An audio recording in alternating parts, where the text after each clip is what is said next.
नमस्कार सर्वांना. महाराष्ट्र समावेशी शिक्षण व्यावसायिक संघातर्फे आजचे हे आपण 22वे पुष्प घेऊन आलो आहोत. एक महत्त्वाचा विषय या ठिकाणी आज आपण घेऊन आलेलो आहोत. सर्वप्रथम आजच्या या सत्रासाठी आपले प्रमुख पाहुणे माननीय श्री प्रवीण देवलवार सर, सहाय्यक व्यवस्थापक, त्याचबरोबर माननीय श्री मनस्वी डोडिया मॅडम, प्रकल्प अधिकारी, आणि त्यांच्यासोबत असणारे श्री प्रवीण धनावडे, प्रशिक्षक, यूथ जॉब्स. या सर्वांचं प्रथमतः मी MEIPच्या व्यासपीठावर आपणास स्वागत करतो. त्याचबरोबर आपलं हे फेसबुक लाईव्ह नेहमीप्रमाणे आपले आदरणीय राज्य समन्वयक आदरणीय काकडे सर बघत असतात, त्यांचे देखील मी स्वागत करतो. MEIPचे सोलापूरचे जिल्हा प्रतिनिधी पाटोळे सर हे देखील जॉईन आहेत, त्यांचं देखील मी MEIPच्या वतीने स्वागत आहे. सर्वात महत्त्वाचं म्हणजे समावेशी शिक्षण जिल्हा, तालुका, केंद्र स्तरावरील सर्व आपण व्यावसायिक, त्याचबरोबर शिक्षण क्षेत्रातील सर्व घटक, फेसबुक लाईव्हवरील सर्व श्रोतेगण, आपणा सर्वांचं MEIPच्या या मंचावर स्वागत आहे.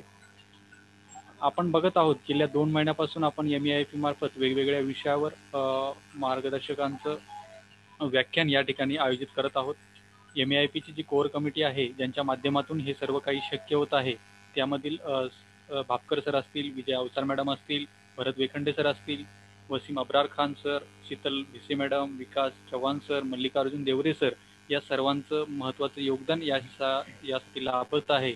आणि यांच्या माध्यमातून MEIPच्या मार्फत हे सर्व सेशन आपल्या सर्वांना जे की ज्ञानाचा भंडार म्हणून आपण म्हणूया, की जे आपल्या सर्वांसोबत यशस्वी होत आहे. आज आपण अनुभवत आहात की आजपर्यंत आपलं हे 22वे सत्र आज या ठिकाणी यशस्वीपणे संपन्न होणार आहे. आणि याचा निश्चितच महाराष्ट्रातील सर्व समावेशी शिक्षण क्षेत्रातील व्यावसायिक असतील किंवा पालकवर्ग असेल, विद्यार्थी असेल, या सर्वांसाठी एक लाभ या सत्रांचा मिळत आहे. त्याचबरोबर आपणा सर्वांना आपलं स्वसक्षमीकरण करण्यासाठी याची नक्कीच मदत होत आहे. पालक, शिक्षक, शिक्षण क्षेत्रातील प्रत्येक घटकाकडून जो प्रतिसाद किंवा ज्या प्रतिक्रिया आपल्याला प्राप्त होत आहे, निश्चितच या सर्वांचा दिव्यांग मुलांसाठी, त्यांच्या पालकांना, व्यावसायिकांना या सत्राचा वेळोवेळी लाभ होत आहे. जसं की आपण बघितलं मागे ऑक्युपेशनल थेरपी असेल किंवा फिजिओथेरपी असेल, स्पीच थेरपी असेल, या सर्वांचं सेशन बघून ज्या पालकांनी, ज्या विद्यार्थ्यांचे थेरपीमधून ज्या प्रतिक्रिया मिळालेल्या आहेत, त्या नक्कीच सर्वांसाठी महत्त्वाच्या या माध्यमातून होत आहे. मग त्यामध्ये व्यावसायिकांना अभ्यासक्रम सुलभीकरणाचं एक सेशन झालं होतं, ते सुद्धा खूप छान पद्धतीनं सर्वांना एक आपल्या कार्यक्षेत्रामध्ये काम करत असताना नक्कीच त्याची मदत होणार आहे. आणि नक्कीच येणाऱ्या जे काही दिवसामध्ये जो विद्यार्थ्यांचा सर्वांगीण विकास होणार आहे, त्यातून निश्चितच या सर्वांची प्रचिती आपल्या सर्वांना येणार आहे. आपण सर्व जिल्हा, तालुका, केंद्र स्तरावरील व्यावसायिक, त्याचबरोबर MEIPच्या सोशल मीडियाशी जोडलेल्या ट्विटर असेल, यूट्यूब असेल किंवा फेसबुक असेल, या सर्वांच्यामुळे हे काही सर्व शक्य होत आहे. जो आपला प्रतिसाद आहे, त्यामुळे हे सर्व यशस्वीपणे संपन्न होत आहे. आपण सर्वांचं मी पुन्हा एकदा सर्वांचं मनपूर्वक स्वागत करतो. त्याचबरोबर आपल्याला सर्वांना माहिती आहे की MEIPचं जे उद्दिष्ट आहे, की जे की समावेशी शिक्षणातील जे दिव्यांग विद्यार्थ्यांच्या अध्ययन, अध्यापन व मूल्यमापन प्रक्रियेतील आव्हाने कशी कमी करता येईल, यासाठी आपण स्वसक्षमीकरण करून घेण्याच्या उद्देशानं आपण सर्वजण एकसंघपणे जोडले गेलेलो आहोत. आणि निश्चितच येणाऱ्या दिवसामध्ये याचा प्रभाव आपल्याला दिसून येणार आहे, दिसून येत आहे. दिव्यांग मुलांसाठी आज जो विषय आहे की रोजगारपूर्व तयारी, प्रशिक्षण, रोजगार क्षमता आणि नोकरीतील सातत्य, या विषयावर आपल्याला मार्गदर्शन करण्यासाठी प्रमुख पाहुणे उपस्थित झालेले आहे.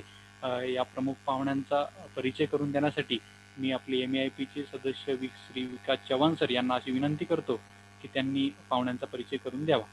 धन्यवाद. धन्यवाद सर. MEIPच्या वतीनं या 22व्या सत्रामध्ये आपल्या सर्वांचं शब्द सुमनानं परत एकदा स्वागत करतो.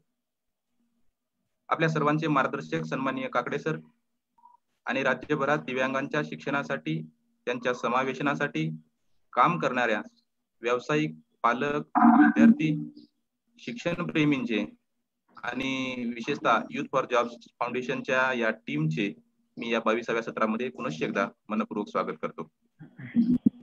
मित्रहो, हे माझं महत्भाग्य आहे की दिव्यांगांच्या शिक्षण आणि रोजगारासाठी देशभरामध्ये मोठं काम उभे करणाऱ्या युथ फॉर जॉब्स फाउंडेशनच्या टीमचा परिचय करून देण्याची संधी.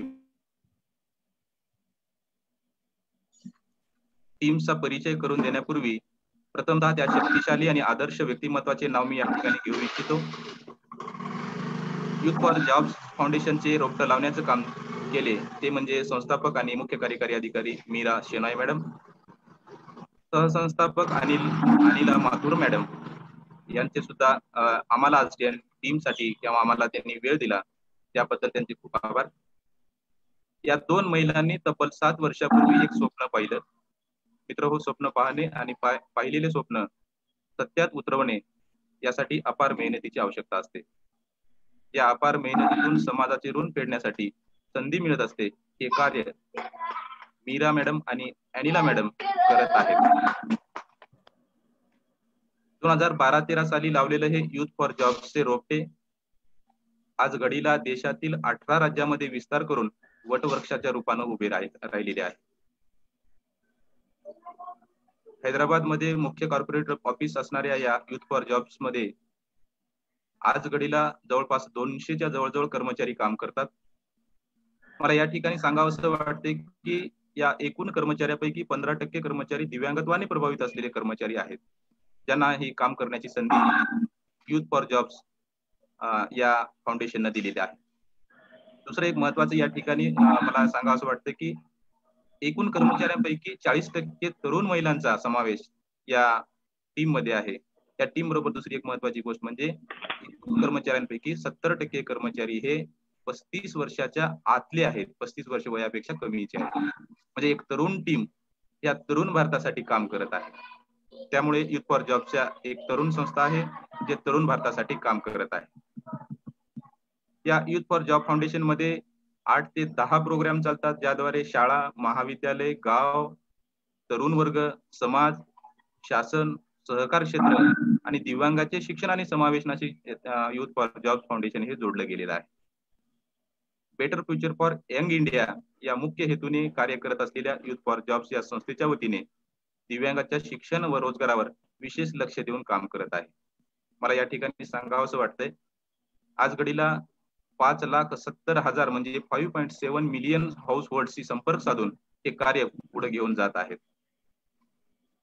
दुसरी महत्वाची बाब म्हणजे तब्बल 550 सहकारी संस्था देशभरामध्ये पार्टनरशिप मध्ये काम करत आहेत. आणि विशेष म्हणजे 18 राज्यामध्ये 27 स्किलवर आधारित, कौशल्यावर आधारित प्रशिक्षण केंद्र सुद्धा उभारली गेली आहेत. अशा या संस्थेमध्ये काम करणारे, प्रतिनिधित्व करणारे स्वप्नील सर, त्याचबरोबर डोडिया मॅडम आणि प्रवीण सर हे 3 जण एक टीमच्या स्वरूपाने आपल्या समोर आलेले आहेत. त्यांचा मी परिचय करून देण्यासाठी या ठिकाणी उपस्थित आहे. स्वप्नील देवलवार सरांचं मास्टर ऑफ सोशल वर्क एक 2014 ते 16 या बॅच मध्ये झालेलं आहे. टाटा रिसर्च संस्थेतून त्यांनी हे पूर्ण केलेलं आहे. युथ फॉर जॉब्स फाउंडेशनशी मागच्या 4 वर्षापासून ते जोडले गेले आहेत. सध्या स्थितीमध्ये सहाय्यक मॅनेजर म्हणून, असिस्टंट मॅनेजर म्हणून याच्यामध्ये काम करत आहेत.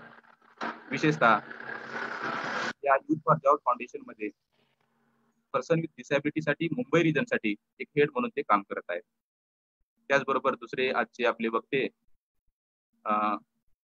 मनस्वी डोडिया मॅडम सुद्धा टीस मधून, Tata institute of social sciences मधून त्यांनी मास्टर ऑफ सोशल वर्क याच्यामध्ये शिक्षण घेतलेलं आहे.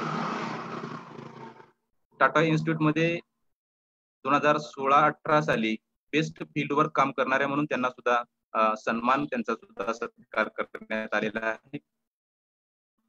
मुंबईमध्ये ऑटिझम आणि इंटेलेक्च्युअल डिसॅबिलिटी साठी काम करणाऱ्यामध्ये एक महत्वाची व्यक्ती, बिहेवियर थेरपिस्ट म्हणून ते सध्या काम करत आहेत. वर्तमान स्थितीमध्ये युथ फॉर जॉब्स या फाउंडेशनशी संबंधित प्रोजेक्ट एक्झिक्युटिव्ह म्हणून ते सध्या काम करत आहेत. त्यांच्या या कामाचा पूर्ण लेखाजोखा करून युथ फॉर जॉब्सच्या वतीने सुद्धा त्यांना पुरस्काराने सन्मानित करण्यात आलेला आहे. त्याचबरोबर प्रवीण धनावडे सर आपल्या सोबत आहेत.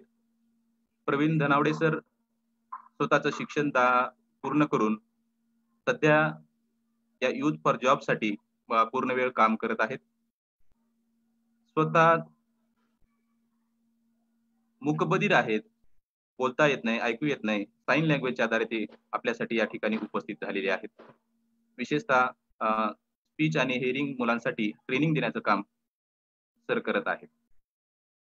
या महत्वाच्या या टीम सोबत आज आपला हा 22वा सत्र या ठिकाणी सुरू होणार आहे.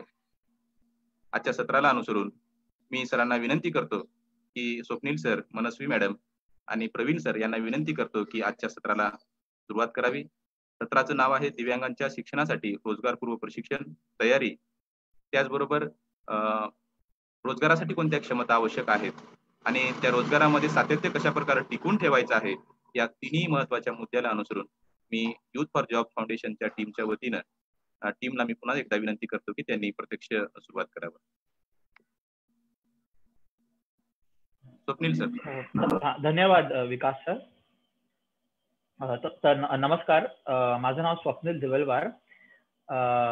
सर्वात पहिले मी MAIP आणि यांना धन्यवाद बोलतो की आम्हाला अशा प्लॅटफॉर्मवरती बोलवलं म्हणून. तसं सरांनी सांगितलं की आम्ही युथ फॉर जॉब फाउंडेशन या संस्थेमध्ये काम करतो आणि मी मुंबई रिजनमध्ये जे अंडर ग्रॅज्युएट प्रोग्राम आहे, म्हणजे ते 10वी 12वी त्यांच्या आणि 10वी पेक्षा कमी शिकलेले मुलं त्यांच्या जो प्रोग्राम आहे त्याला आम्ही वाईस प्रोग्राम म्हणतो. तर त्या प्रोग्रामला मी हेड करतो. तर youth for job foundation basically हे काय करतं, तर युथ फॉर जॉब फाउंडेशन आमची ऑर्गनायझेशन जी आहे ती फक्त दिव्यांग व्यक्तींना ट्रेनिंग देऊन त्यांना जॉबला लावतो.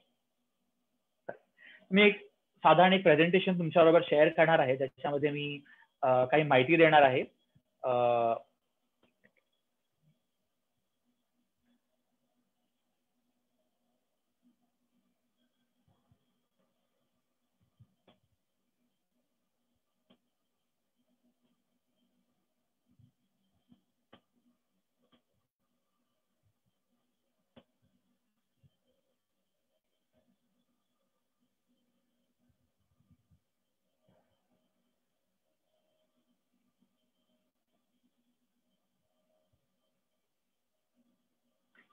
तर माझा स्क्रीन तुम्हाला दिसतोय का?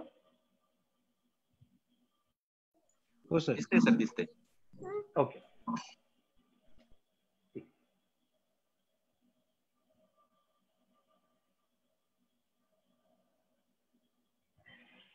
जसं मी सांगितलं की युथ फॉर जॉब फाउंडेशन जे आहे ते आम्ही दिव्यांग व्यक्तींना स्किल करून त्यांना जॉब्सला लावतो.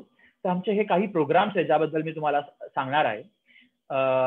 तर सर्वात आधी विलेज कनेक्ट प्रोग्राम. तर आमचा जो विलेज कनेक्ट प्रोग्राम आहे याच्यामध्ये आम्ही आमचे टोटल भारतामध्ये 26 सेंटर आहेत आणि 26 सेंटरमध्ये आमचे कार्यकर्ता असतात. तर आमचे कार्यकर्ता जे आहे ते गावात जातात आणि अशा दिव्यांग व्यक्तींना पर्यंत पोहोचतात ज्यांना जॉबची आवश्यकता आहे आणि त्यांचं शिक्षण 10वीच्या खाली असू शकतं या 10वी 12वी आणि 12वीच्या वरी असू शकतं. तर जेव्हा आमचे कार्यकर्ता विलेजेसमध्ये जातात तर तिथे वेगवेगळ्या स्टेक होल्डर्सला ते भेटतात, जसं की स्पेशल एज्युकेटर्स म्हणावं, नाहीतर गव्हर्नमेंट अधिकारी असतात, नाहीतर तिकडचे NGOs असतात, लोकल लीडर्स असतात, शाळा असतात.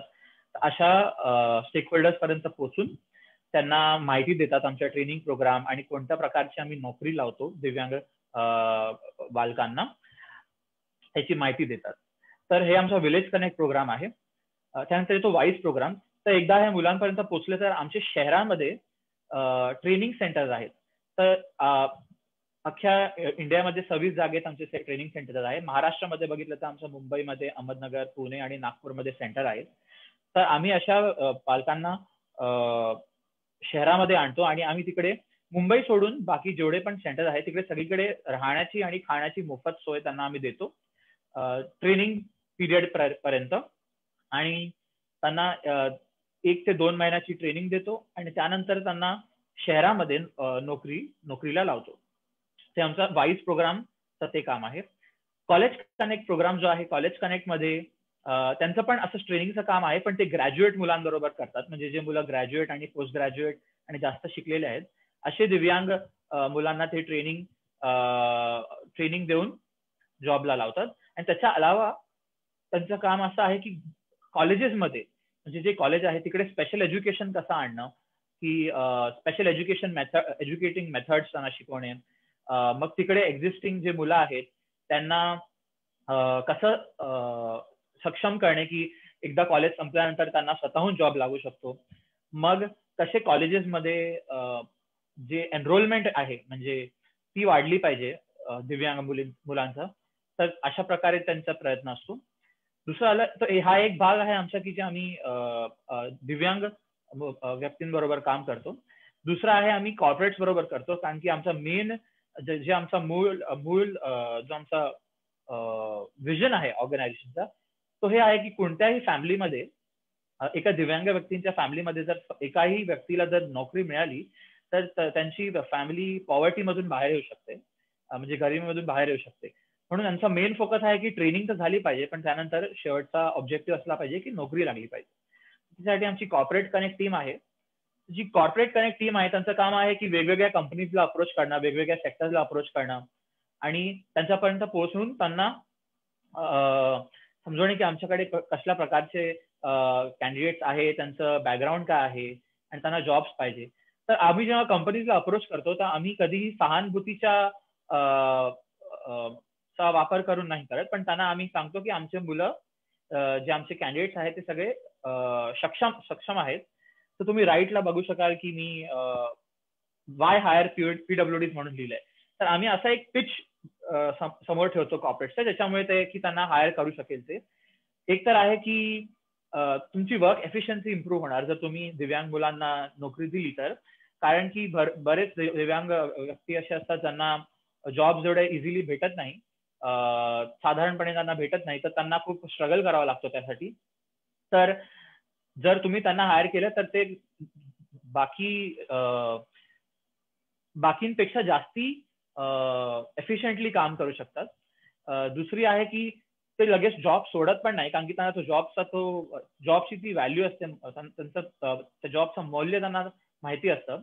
दुसरी गोष्ट आहे की कंपनीचा एक ब्रँड इमेज असतो की कंपनी कोणत्या प्रकारच्या एम्प्लॉईजला, जसं आता विकास सरांनी सांगितलं की युथ फॉर जॉब्स मध्ये महिला कर्मचारी पण आहेत, दिव्यांग आहे, तर त्याच्याने एक इमेज असतो की हा त्याच्यामध्ये महिलांसाठी महिला कार्यकर्ता पण आहे, दिव्यांग कार्यकर्ता, ते त्याला इन्क्लुझिव्ह कंपनी म्हणून असं म्हणतात.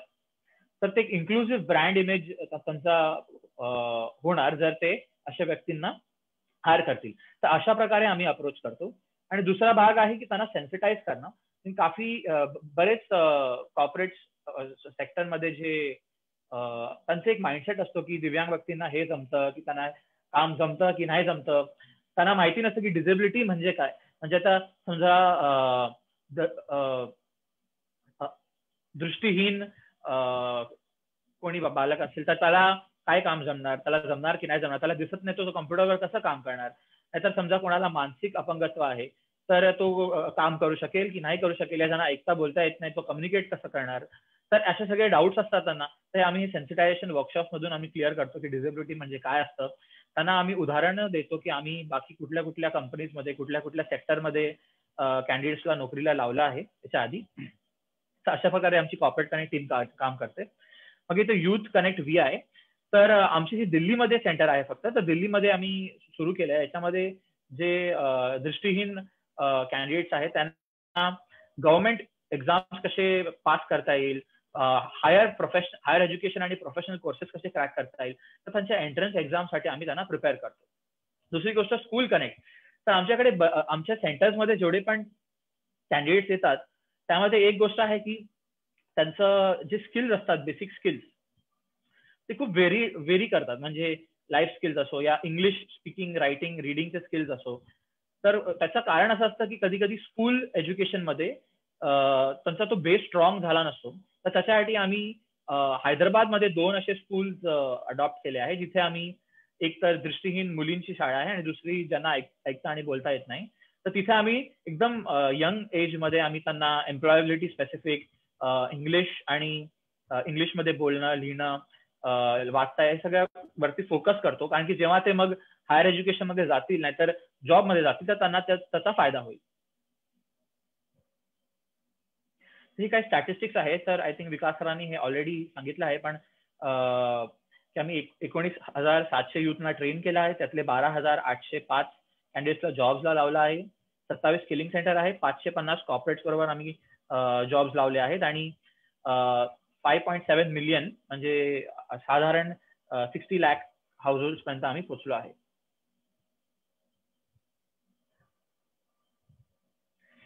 तुम्हाला मी एक स्लाइटली एक आयडिया देणार आहे की कसं आमचे 2 प्रकारचे ट्रेनिंग होतात. एक तर फिजिकल ट्रेनिंग होते, तर आता ऑफकोर्स म्हणजे आमचे ट्रेनिंग सेंटर्स असतात, त्याच्याबद्दल मी तुम्हाला सांगितलं.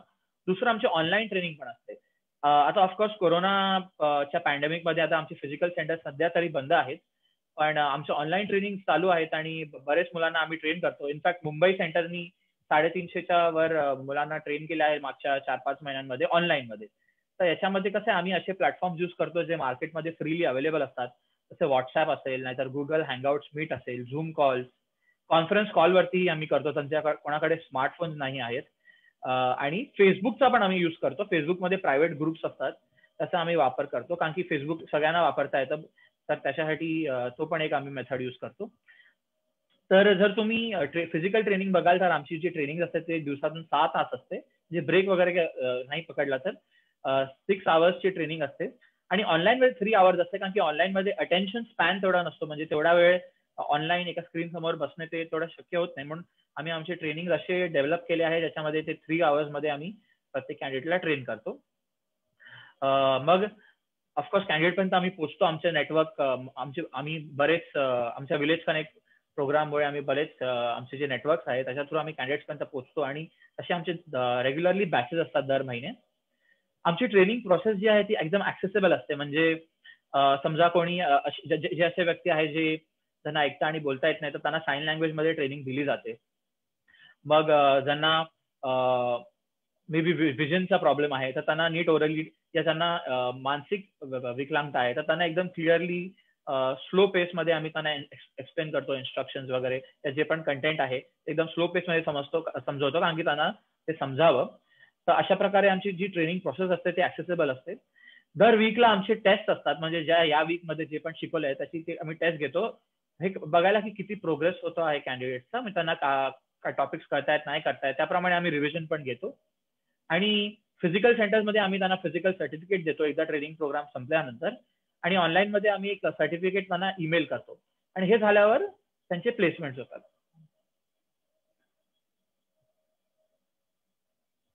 तर राईट मध्ये बघाल तर जो फोटो आहे तो आमच्या एका कॅन्डिडेटचा आहे, जी लाईफस्टाईल मध्ये लागलेली. तिचं नाव प्राजक्ता जाधव आहे, मुंबईमध्ये. तर तिला एकदा अवॉर्ड मिळालेला, एक best employee of the month award.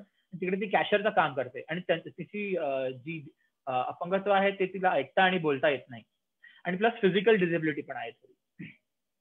तर employability skills required by candidates, म्हणजे त्याच्यामध्ये आमच्या ट्रेनिंगचा पण पार्ट येतो, आणि स्वतः दिव्यांग व्यक्ती असे काय स्वतःचे स्किल्स इम्प्रूव्ह करू शकतात आणि स्वतःला सक्षम बनवू शकतात, तर त्याच्यावरती मी फोकस करणार आहे. असे 4 पॉइंट्स वरती. एक तर लाईफ स्किल्स आहे, तर लाईफ स्किल्स मध्ये हे आमच्या ट्रेनिंग मध्येही आम्ही त्यांना शिकवतो की मेन गोष्ट आहे की टाइम मॅनेजमेंट. आता समजा कुठलीही गोष्ट त्यांना शिकायची आहे, कुठली ट्रेनिंग घ्यायची आहे, तर आपल्याला आपल्या लाईफमध्ये टाइम कसा मॅनेज करायचा हे खूप महत्वाचं आहे. फॉर एक्झाम्पल आता समजा मला माझे टायपिंग स्पीड इम्प्रूव्ह करायची आहे, एक फिक्स टाइम ठेवला पाहिजे की संध्याकाळच्या वेळी 1 तास या 2 आवर्स मी टायपिंग करणार. मग दुसरं समजा MS ऑफिस वर्ड इम्प्रूव्ह करायचा आहे, तर एक प्रॉपर टाइम जर आपण मॅनेज केला तर त्याच्यानी आपले स्किल्स आपण इम्प्रूव्ह करू शकतो. कम्युनिकेटिंग रिस्पेक्टफुली, तर हे ऑफकोर्स ट्रेनिंग प्रोग्राम मध्येही आम्ही शिकवतो, आणि वर्कप्लेसमध्येही हे खूप गरजेचं आहे की वर्कप्लेसमध्ये एक प्रोफेशनल एटिकेट्स असतात जे फॉलो आपल्याला करायचे असतात, की कशा प्रकारे बोलायचं, काय बोलायचं. तर ते रिस्पेक्टफुली आदरपणे कम्युनिकेट करणं ते खूप गरजेचं आहे. स्पेंडिंग वर्सेस सेव्हिंग, ऑफकोर्स, की आपल्याला जी सॅलरी मिळते जॉब लागल्यानंतर, तर त्याच्यामध्ये आपण किती स्पेंड करतो, आपण किती सेव्ह करतो. ते असे काही स्किल्स आहेत जे आपल्या लाईफमध्ये आपण कुठल्याही याच्यामध्ये यूज करू शकतो, तर आपल्याला यश मिळू शकतं. स्ट्रेंथ आयडेंटिफिकेशन, तर हे खूप गरजेचं आहे प्रत्येक दिव्यांग व्यक्तीने समजणं की माझे स्ट्रेंथ काय आहे, म्हणजे मी कुठल्या गोष्टीमध्ये माझे स्किल्स चांगले आहेत आणि माझे विकनेस काय आहेत, तर कुठल्या गोष्टींमध्ये मला इम्प्रूव्ह करण्याची गरज आहे. फॉर एक्झाम्पल, आमच्याकडे काही कॅन्डिडेट्स येतात ज्यांचं मे बी इंग्लिश चांगलं आहे पण त्यांचं टायपिंग स्पीड थोडं नाही आहे, तर त्यांना मग आम्ही टायपिंग वरती फोकस करतो. तर असं आपल्याला आपले विकनेस पण माहिती पाहिजे ज्याच्यावरती आपण फोकस करू शकतो आणि ते इम्प्रूव्ह करू शकतो. तर ओव्हरऑल आपलं स्किल्सचं डेव्हलपमेंट होणार. ग्रूमिंग आणि हायजीन, अँगर मॅनेजमेंट. तर ग्रूमिंग ऑफकोर्स खूप महत्वाचं आहे की तुम्ही कसे जॉब प्लेसमध्ये पण ट्रेनिंगमध्ये पण तुम्ही बघाल तर आम्ही युनिफॉर्म देतो कॅन्डिडेट्सला, आणि जॉब प्लेसमध्ये पण आपण कसं ग्रूम करतो. शर्ट नीट युनिफॉर्म असलं पाहिजे, बेल्ट, शूज, हे सगळं बियर्ड जे आहे ती क्लीन असली पाहिजे. तर अशा प्रकारे ग्रूमिंग वगैरे पण खूप महत्वाची आहे. इंटरव्ह्यूजला जाताना पण प्रॉपरली ग्रूम्ड असला तर त्याचा इम्प्रेशन कधी चांगला बनतो. तर ते खूप महत्वाचं आहे. Basic English communication skills. तर बेसिक इंग्लिश कम्युनिकेशन तुम्ही बघाल तर इव्हन 10वी 12वी पासचे जे जॉब्स असतात, म्हणजे समजा ते रिटेलमध्ये असो या कुठला IT या बॅकएंडचा रोल असो या हॉटेल्स असो, तर सगळीकडे कुठे ना कुठेतरी थोडाफार इंग्लिश कम्युनिकेशन या इंग्लिश रिडिंग रायटिंगची गरज असतेच. उदाहरण द्यायला गेलं तर रिटेल सेक्टरमध्ये समजा सेल्स सर्व्हिस एक्झिक्युटिव्हचा रोल आहे, तर त्यामध्ये त्यांना लेबल्स वाचायचे असतात की प्रोडक्ट कुठे, प्रोडक्ट वरती काय लिहिलं आहे.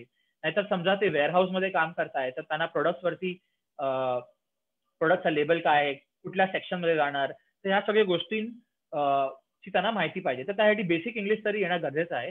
तर बेसिक इंग्लिशमध्ये ऑफकोर्स आमच्या ट्रेनिंग प्रोग्राममध्ये आम्ही फोकस करतो, पण स्वतःही जे बालक आहे ते जास्ती न्यूजपेपर्स रिडिंग करून मग नॉवेल्स वाचून अशा आपल्या इंग्लिशला इम्प्रूव्ह करू शकतात. आणि प्रॅक्टिस करणं हे खूप महत्वाचं आहे. म्हणजे स्पीकिंग स्किल्स तर ते प्रॅक्टिसनेच येते. तर आपल्या कलिग्स बरोबर या फ्रेंड्स बरोबर ते प्रॅक्टिस केलं तर त्याच्याने ते इम्प्रूव्हमेंट होतं. मग जॉब स्पेसिफिक स्किल सेट्स कोणते आहे, तर क्वालिटी कॉन्शियसनेस. म्हणजे आपण जेही करतो त्याच्यामध्ये क्वालिटी असली पाहिजे. तर ते खूप महत्वाचं आहे. म्हणजे ते इव्हन आफ्टर दिव्यांग व्यक्तींना काम लागल्यानंतर की आपण क्वालिटी वर्क करतोय का, ते खूप महत्वाचं आहे. काय एटिकेट्स फॉलो करायचे आहेत वर्कप्लेसमध्ये ते खूप महत्वाचं आहे. तर कसले एटिकेट्स फॉलो केले पाहिजेत, म्हणजे वर्कप्लेसमध्ये पण काही ना काही रूल्स असतात. फॉर एक्झाम्पल मॅनेजर आला तर त्याला विश करणे, गुड मॉर्निंग, ग्रीट करणे. आपण जेव्हा कलिगशी बोलतो तर कुठल्या लँग्वेजमध्ये आपण बोलतो, कशा प्रकारे आपलं बॉडी लँग्वेज कशी असते. तर ह्या सगळ्या गोष्टी, कसले वर्ड्स आपण युज करतो, कोणते वर्ड नाही युज केले पाहिजे. तर हे सगळे गोष्टी खूप महत्वाच्या असतात की प्रॉपर एटिकेट्स यायला पाहिजे, प्रोफेशनल एटिकेट्स. Resume making. तर रेझ्युमे मी बघितलंय, आम्ही पण कॅन्डिडेट्स बरोबर भरपूर काम करतो, पण रेझ्युमे जे आहे ते कधीही अपडेटेड असला पाहिजे, एकदम क्लिअर नीट फॉर्मॅटमध्ये असला पाहिजे. इंटरनेटवरती तुम्हाला भरपूर असे फॉर्मॅट्स पण मिळतील, स्टँडर्ड फॉर्मॅट्स, ते तुम्ही फॉलो करू शकतात.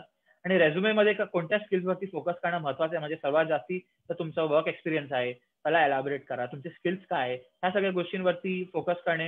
रेझ्युमेची कॉपी स्वतः एकदम नेहमी रेडी ठेवणे. तर हे सगळी गोष्ट खूप इम्पॉर्टंट आहे इंटरव्ह्यूला जाण्याच्या वेळी, इंटरव्ह्यूसाठी जाताना. एक इंटरव्ह्यू डायरी म्हणून ते पण आम्ही सजेस्ट करतो. म्हणजे आपण जसे इंटरव्ह्यूज मध्ये जातो तर आपल्याला कळतं की काही गोष्टी कशामुळे मला जॉब मिळाला या कशामुळे मला जॉब नाही मिळाला. तर ह्या गोष्टींची जर तुम्ही नोट डाऊन केले पॉईंट दर इंटरव्ह्यूच्या वेळी, तर त्याच्या वेळी कसं तुम्हाला त्या गोष्टींवरती काम करता येईल. दुसरी एक गोष्ट आहे की तुम्ही तुमच्या इंटरव्ह्यूअर कडून पण फीडबॅक घेऊ शकतात, इंटरव्ह्यूअर कडून, की काय रिझन आहे ज्याच्यामुळे मला सिलेक्शन नाही मिळालं, म्हणजे कोणते स्किल्स आहेत जे मला इम्प्रूव्ह करावे लागतील.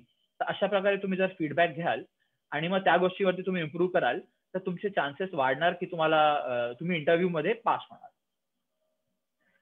Job specific skill set. तर असंही होतं कधी कधी की आपल्याला माहिती आहे की कोणता जॉब आहे त्याच्यामध्ये कोणते स्किल्सची गरज आहे. फॉर एक्झाम्पल तुम्ही एका डेटा एंट्रीच्या जॉबमध्ये अप्लाय करताय तर तुम्हाला टायपिंगची खूप गरज आहे. तर टायपिंग स्पीड तुमचा चांगला पाहिजे, तर त्याच्या आणि एरर खूप कमी पाहिजे, अॅक्युरेसी चांगली पाहिजे. तर अशा प्रकारेही तुम्ही प्रिपेअर करू शकता. इंटरव्ह्यूच्या आधी तुमच्या टायपिंग वरती फोकस करा. तर अशा प्रकारे तुम्हाला प्रत्येक जॉब स्पेसिफिक एक जरा माहिती असली, जॉब डिस्क्रिप्शन बघून की हा याच्यामध्ये अशा स्किल्सची गरज आहे, तर त्या स्किल्सवरती तुम्ही फोकस करू शकतात. दुसरी गोष्ट, फ्रिक्वेंटली आस्क्ड प्रश्न. तर प्रत्येक इंटरव्ह्यू मध्ये असे काही प्रश्न असतात जे इंटरव्ह्यूअर्स नेहमी विचारतात, जे HR मॅनेजर असतात. म्हणजे tell me about your self, तुम्हाला आमच्या कंपनीबद्दल का माहिती आहे, तुम्हाला आमच्या कंपनीमध्ये काय काम करायचंय, तुम्ही स्वतःला का काम करायचंय, तुम्ही स्वतःला 3 वर्षानंतर कुठे बघतात. तर असे काही प्रश्न असतात तर त्याच्यासाठी तुम्ही जर एक प्रिपेअर कराल आणि एक रिटन लिहून ठेवाल आणि की तुमचं एक पिच बनवाल की हा असा प्रश्न आला तर मी असा उत्तर देईन तुमच्या स्किल्स वरती फोकस करून, तर त्याच्यामध्ये असं होणार की तुमच्या इंटरव्ह्यू मध्ये तुम्ही कॉन्फिडेंटली उत्तर देऊ शकतात असे जेव्हा प्रश्न विचारणार तेव्हा. आता पुढचं प्रेझेंटेशन माझी कलीग मनस्वी दोडिया कंटिन्यू करेल. मनस्वी, ओव्हर टू यू.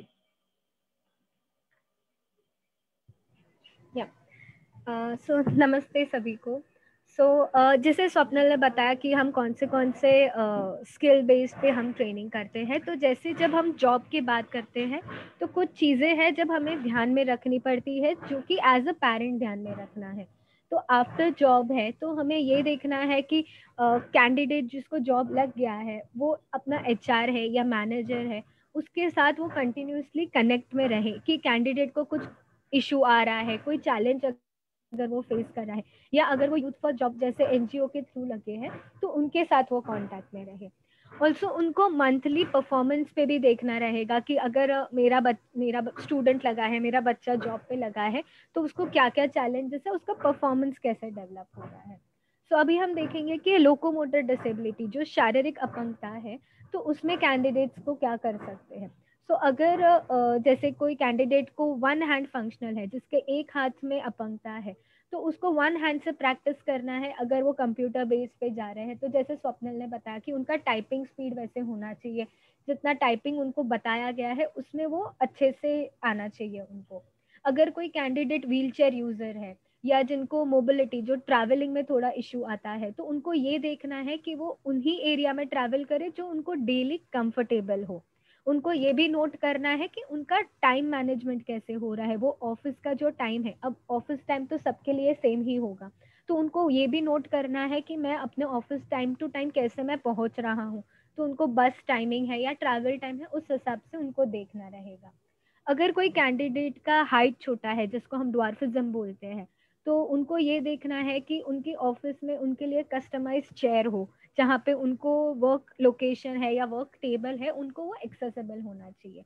अगर मैं व्हील चेयर यूजर हूँ तो मुझे देखना है मेरे लिए वहाँ पे रैंप है, मेरे लिए वहाँ पे लिफ्ट है. और अगर मैं क्रचेस यूजर हूँ, जो क्रच लेके मैं अगर चल रही हूँ, तो मुझे ये देखना है कि वहाँ पे जो सीढ़ियाँ हैं वो ज्यादा बड़े नहीं है, जबकि छोटे गैप में है. तो ये कुछ चीजें हैं जो हमें देखनी है कि मेरा वर्क प्लेस मेरे लिए एक्सेसिबल है या नहीं है. Next slide. तो अभी हम देखेंगे कि इंटेलेक्चुअल डिसेबिलिटी जो कि है मानसिक दिव्यांगता, उनके लिए क्या क्या पॉइंट्स हमें याद रखने हैं.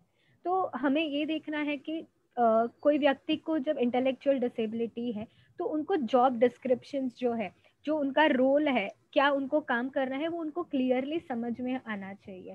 पेरेंट्स को एज अ पेरेंट या as a educator, as a trainer या एज अ थेरेपिस्ट हमें ये भी देखना है कि वो उसके बारे में जो इन्फॉर्मेशन है वो एम्प्लॉयर को पता है. HR को उसके चीज़ों के बारे में पता होनी चाहिए.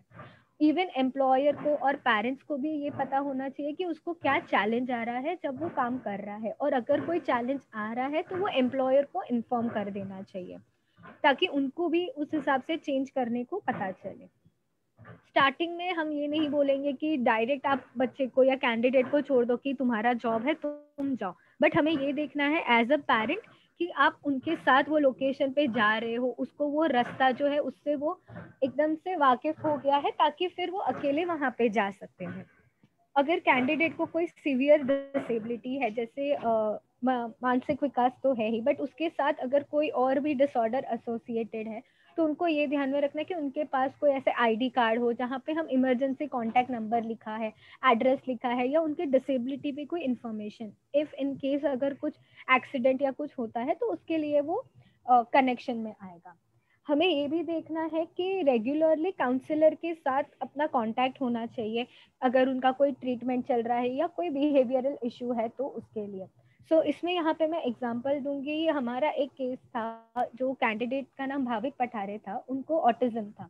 सो यहाँ पे उसको बिहेवियरल इशू ऐसे था कि वो एक ही जगह पे, मतलब वो पेसिंग करता रहेगा, वो चलते फिरते रहता था, वो एक जगह पे ज्यादा टाइम नहीं खड़े रह पाता था. उसको गाड़ियां देखने का काफी अटैचमेंट था, तो वो व्हीकल्स को देखते रहेगा, उसको येलो कलर का अटैचमेंट था. तो ये सारी चीजें हमें उनके पेरेंट्स से और काउंसलर से पता चला, जो चीज हमने बाद में HR को बताई. तो उस हिसाब से फिर HR ने उसके वर्क प्लेस में उस हिसाब से मॉडिफिकेशंस किया. तो हमें ये भी देखना है कि अगर कोई कैंडिडेट का कोई दवाई चल रहा है या कुछ उसके साइड इफेक्ट्स है या मेडिकेशन या थेरेपी में कोई बदलाव आया है, तो वो भी हमें एचआर को या उसके मैनेजर को इन्फॉर्म करके रखना है। इसके साथ ही हमें ये देखना है कि कैंडिडेट्स जो जॉब प्रोफाइल कर रहे हैं वो उनके डिसेबिलिटी को हैम्पर ना करे। फॉर एग्जांपल, अगर मेरे कैंडिडेट को डिसलेक्सिया है और मैं उसको रीडिंग का काम दे रही हूँ या राइटिंग का काम दे रही हूँ, तो वो उसके लिए थोड़ा चैलेंजेस हो जाएगा। ऑलरेडी मुझे वो डिसेबिलिटी और मुझे वही काम दे रहा है, तो ये टाइम के लिए मुझे बहुत स्लोली मैं ये काम कर पाऊंगी। तो हमें ये देखना है कि जो डिसेबिलिटी पर से है उस हिसाब से जॉब प्रोफाइल ना हो। अगर मुझे स्लो लर्निंग है तो मुझे इंस्ट्रक्शन जो दिए जा रहे हैं वो मुझे कम पेस पे दिया जाए, मतलब धीरे धीरे से मुझे दिया जाए, ना कि एक साथ मुझे सारे इंस्ट्रक्शन दिए जा रहे हैं। अगर मुझे डिस्ग्राफिया है जहाँ पे मुझे लिखने की प्रॉब्लम आ रही है या मैं लिखने में स्लो हूँ, तो मुझे ऐसे मेरा रोल या मेरा काम ऐसा नहीं होना चाहिए जहाँ पे मुझे लिखना है ज्यादा टाइम। फिर अगर मुझे कोई बिहेवियर पैटर्न है, तो जैसे मैंने भाविक का बताया कि मुझे चलने में कंटिन्यूसली मुझे चलने को चाहिए या मुझे गाड़ियाँ देखने का काफ़ी इंटरेस्टिंग है, तो वो चीज़ है कि अगर मुझे ऐसे कुछ है तो मैं एम्प्लॉयर को या मेरे मैनेजर को वो बता दूं, तो वो उस हिसाब से जब वो सिचुएशन आता है तब वो मैनेजर भी अवेयर हो कि ये कैंडिडेट को ये चीज़ें हो रही है। Next slide. सो अगली डिसेबिलिटी पे बात करेंगे तो विजुअल इम्पेयरमेंट, या हम जिनको अल्पदृष्टि या दृष्टिहीन बोलेंगे जी। तो हमें ये देखना है कि इन कैंडिडेट्स के लिए उनको जॉज या एनवीडीए जो उनके स्पेसिफिक जो एप्स है उनका नॉलेज कैंडिडेट के पास होना चाहिए, और यही ऐप का नॉलेज जो है वो एम्प्लॉयर के पास भी होना चाहिए कि ये जो कैंडिडेट अभी काम करेगा वो ये ऐप के थ्रू काम करेगा। ये सेम कैंडिडेट्स को टाइम मैनेजमेंट में भी करना है, क्योंकि हो सकता है इनको थोड़ा टाइम लगेगा ऑफिस पहुंचने के लिए, तो उस हिसाब से उनको टाइम मैनेजमेंट स्किल्स भी देखना है। अगर उनको ब्रेल आता है, ब्रेल लैंग्वेज आता है, तो उनको अपने मैनेजर को भी बताना है कि मुझे ब्रेल आता है, और अगर मैनेजर ने उनके ऑफिस में ब्रेल लगाया हुआ है तो उनको भी कैंडिडेट को इन्फॉर्म करके रखना है कि अपने ऑफिस में ब्रेल में लिखा हुआ है, ताकि वो एक एक्सेसिबल पॉइंट ऑफ व्यू हो। सो ये कुछ पॉइंट्स ऐसे हैं जो सारे कैंडिडेट्स विद डिसेबिलिटीज को अवेयर होना चाहिए। तो जैसे कि है यूडीआईडी कार्ड, जो कि है यूनिक डिसेबिलिटी आइडेंटिटी कार्ड, तो इसके बारे में अवेयरनेस सबके पास होना चाहिए। सभी कैंडिडेट्स विद डिसेबिलिटी को ये कार्ड का नॉलेज भी और इवन ये कार्ड होना भी चाहिए। उनको अपने लिए जो भी ट्रांसपोर्टेशन में कंसेशन है ये चीज़ उनके पास होना चाहिए। सो फॉर एग्जांपल, अगर हम महाराष्ट्र मुंबई में देखें तो बीएसटी ट्रांसपोर्ट उनके लिए फ्री है, तो वो नॉलेज उनके पास होना चाहिए। अगर वो ट्रेन में जा रहे हैं तो उनको ट्रेन के लिए कितना अवेलेबल कंसेशन है वो उनके पास इंफॉर्मेशन होना चाहिए। उनके लिए जो टैक्स में एग्जम्पशन है वो उनको पता होना चाहिए। उनको ये भी देखना है कि मुझे डिसेबिलिटी है, बट ये डिसेबिलिटी के कारण मैं कोई ऑफिस में जा रही हूँ, तो मुझे अपने आप को ऐसे नहीं सोचना कि नहीं मैं इनके साथ बात नहीं कर सकता, ये सब तो बोल सुन सकते हैं, मैं बोल सुन नहीं पाता। तो हमें ये नेगेटिवली अपने आप को नहीं रखना है, बट हमें इम्प्रूव करना है अपना बॉन्डिंग, कि जैसे हम दूसरे टीम मेंबर्स के साथ कैसे घुलते मिलते हैं। सो नेक्स्ट पॉइंट जो स्पीच एंड हियरिंग इम्पेयरमेंट का है, जो कर्ण बधिर और मुख बधिर के लिए है, मैं प्रवीण सर को ही बोलूंगी इसके बारे में बोलने के लिए, क्योंकि सर ऑलरेडी कैंडिडेट्स विद स्पीच एंड हियरिंग इम्पेयरमेंट जो बोल सुन नहीं सकते उनका ट्रेनिंग करते हैं। सो वो काफी अच्छे से हमें बता पाएंगे कि कौन से स्किल्स इन कैंडिडेट्स को लगते हैं और कैसे होना चाहिए। Over to Praveen. Can you give a background about Praveen? Yeah. G.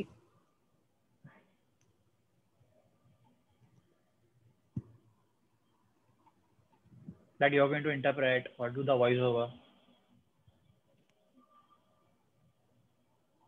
So Pravin बोल रहे हैं कि राइट, सो अभी पीपीटी में मैं पॉइंट्स बताऊंगा कि कौन से स्पीच एंड हियरिंग इम्पेयरमेंट जो कि डेफ कैंडिडेट्स को क्या क्या पॉइंट्स होने चाहिए।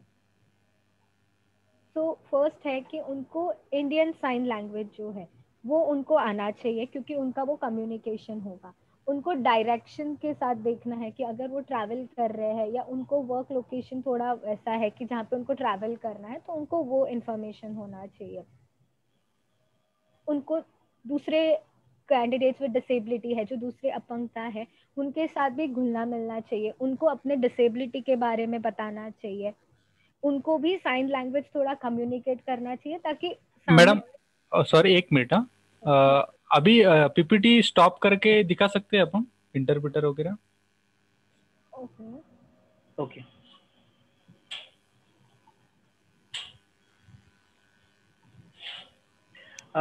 तो मैं ये भी कहना चाहूंगा कि जो हमारे साथ में जो प्रवीण सर है, वो खुद बोल और सुन नहीं सकते, और वो 5 साल से यूथ फॉर जॉब्स में जो ऐसे हमारे कैंडिडेट्स हैं जिनको बोलना सुनना नहीं आता है, उनको वो ट्रेनिंग करके मार्गदर्शन देते हैं और जॉब पे लगाते हैं। तो मनस्वी जो जो भी बोल रहे हैं, वो मनस्वी उसको इंटरप्रेट करके आपको ओरली बताएगी। Manasvi, go ahead.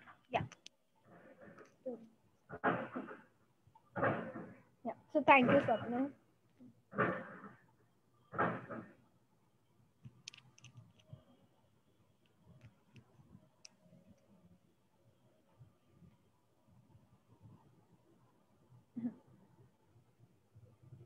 So hello everyone.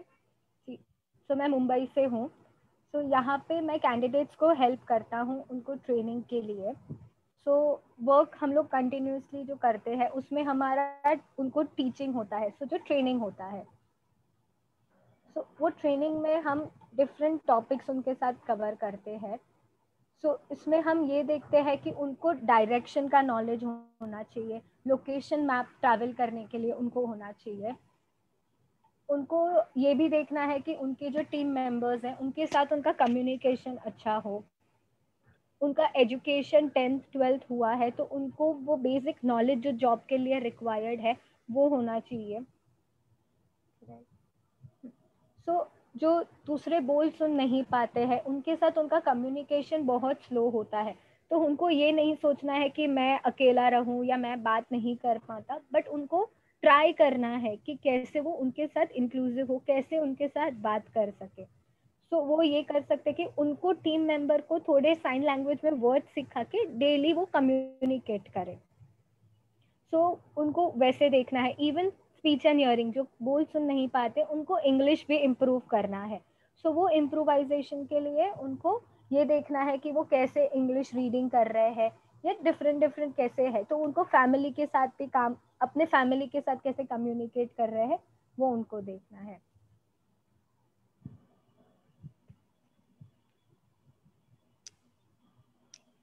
उनको ये देखना है कि वो अपने जॉब पे कैसे सीख सीख के आगे जा रहे हैं, और अगर कोई ऑर्गेनाइजेशन जैसे youth for job K through अगर वो लगे हैं और उनको कोई चैलेंज आ रहा है तो वो उनको इन्फॉर्म कर रहे हैं कि क्या चैलेंज उनको आ रहा है, कहाँ पे कोई तकलीफ अगर आ रही है उनको। तो अभी यहाँ पे वो अपना एक्सपीरियंस बता रहे हैं कि उनको वो पर्सन विद disability, speech end hearing impairment होते हुए उन्होंने मुंबई सेंटर में 50 से ज़्यादा बैचेस किए हैं। उन्होंने कैंडिडेट्स विद डिसेबिलिटीज या पर्सन्स विद डिसेबिलिटी जो बोल सुन नहीं पाते उनको ट्रेनिंग किया है। अभी वो अपना लाइफ में यहाँ तक पहुँचे हैं कि वो इंक्लूसिव स्कूल में पढ़े थे, तो यहाँ पे वो इंडिपेंडेंट है, जहाँ पे वो यूथ फॉर जॉब्स में जो बोल सुन नहीं पाते हैं उनको ट्रेनिंग करके जॉब प्रोवाइड कर रहे हैं।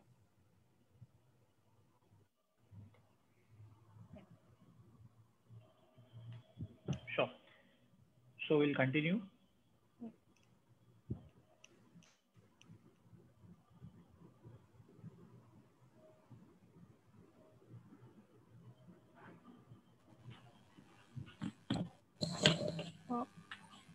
स्वप्नील सर, मॅडमचा व्हॉइस येत नाही।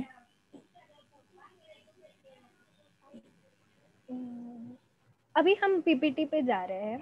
Okay okay, thank you.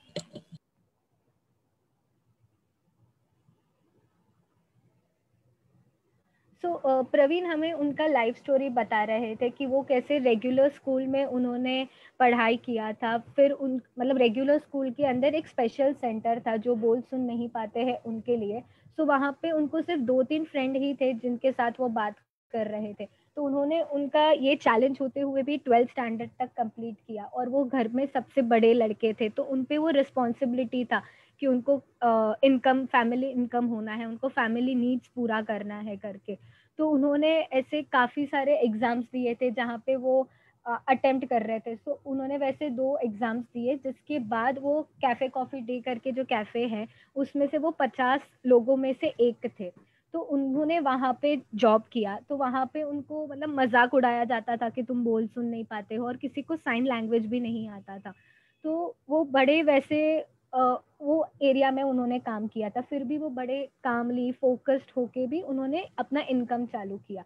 तो जैसे टाइम जाते गए वैसे वो अपने आप का ग्रोथ देखा उन्होंने खुद ने ही।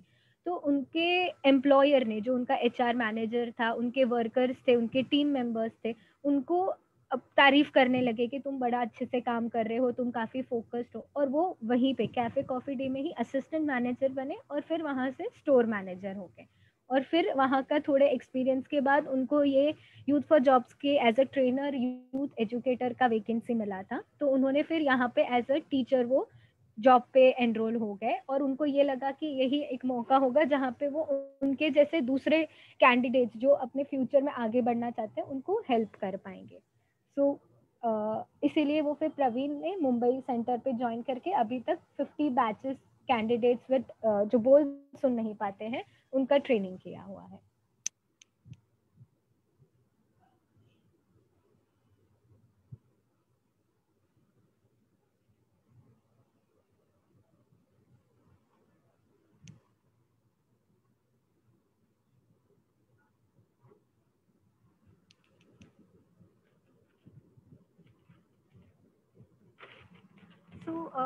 जी, तो अभी तक हमने यही देखा कि हमें कौन से डिसेबिलिटीज़ को अगर हम जॉब लगाते हैं तो उनको क्या-क्या पॉइंट्स ध्यान में रखना है।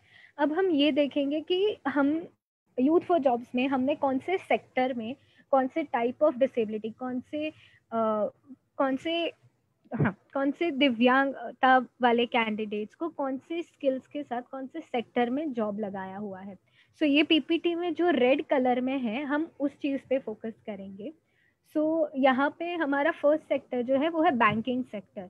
सो बैंकिंग सेक्टर में हमने as a customer care trainee, जैसे कस्टमर कॉल करना है, तो उसके लिए हमने जो फिजिकली हैंडीकैप या शारीरिक अपंग कैंडिडेट्स को हमने जॉब पे लगाया है। तो ये जॉब के लिए कैंडिडेट्स को इंग्लिश आना ज़रूरी है, उनको कंप्यूटर लिटरेसी होना चाहिए अगर उसमें कुछ डेटा एंट्री है या उनको जो कस्टमर से बात करना है फिर अपडेट करना है उसके लिए, इवन उनको मैथ्स आना ज़रूरी होता है।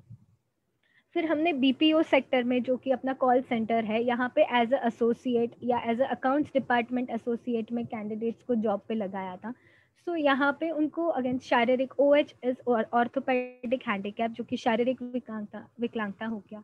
स्पीच एंड हियरिंग SHI जो है वो स्पीच एंड हियरिंग इम्पेयरमेंट, जो बोल सुन नहीं पाते हैं। LV जो है लो विजन, जो अल्प दृष्टि कैंडिडेट्स होते हैं। सो यहाँ पे हम बीपीओ सेक्टर में कैंडिडेट्स को इंग्लिश रीडिंग राइटिंग है या स्पीकिंग स्किल्स है वो आना चाहिए, उनको कंप्यूटर लिटरेसी होना चाहिए, उनको टाइपिंग का नॉलेज होना चाहिए। इवन अगर वो अकाउंट डिपार्टमेंट, जो डिपार्टमेंट स्पेसिफिक है, तो उनको अकाउंटेंट का डिग्री, सो उनका उतना स्किल्स और डिग्री क्वालिफिकेशन भी होना चाहिए। सो नेक्स्ट सेक्टर है जहाँ पे हमने एज जो बोल सुन नहीं पाते कैंडिडेट को कुरियर सर्विस में रखा था, जहाँ पे उनको as a field representative training की तरह रखा था।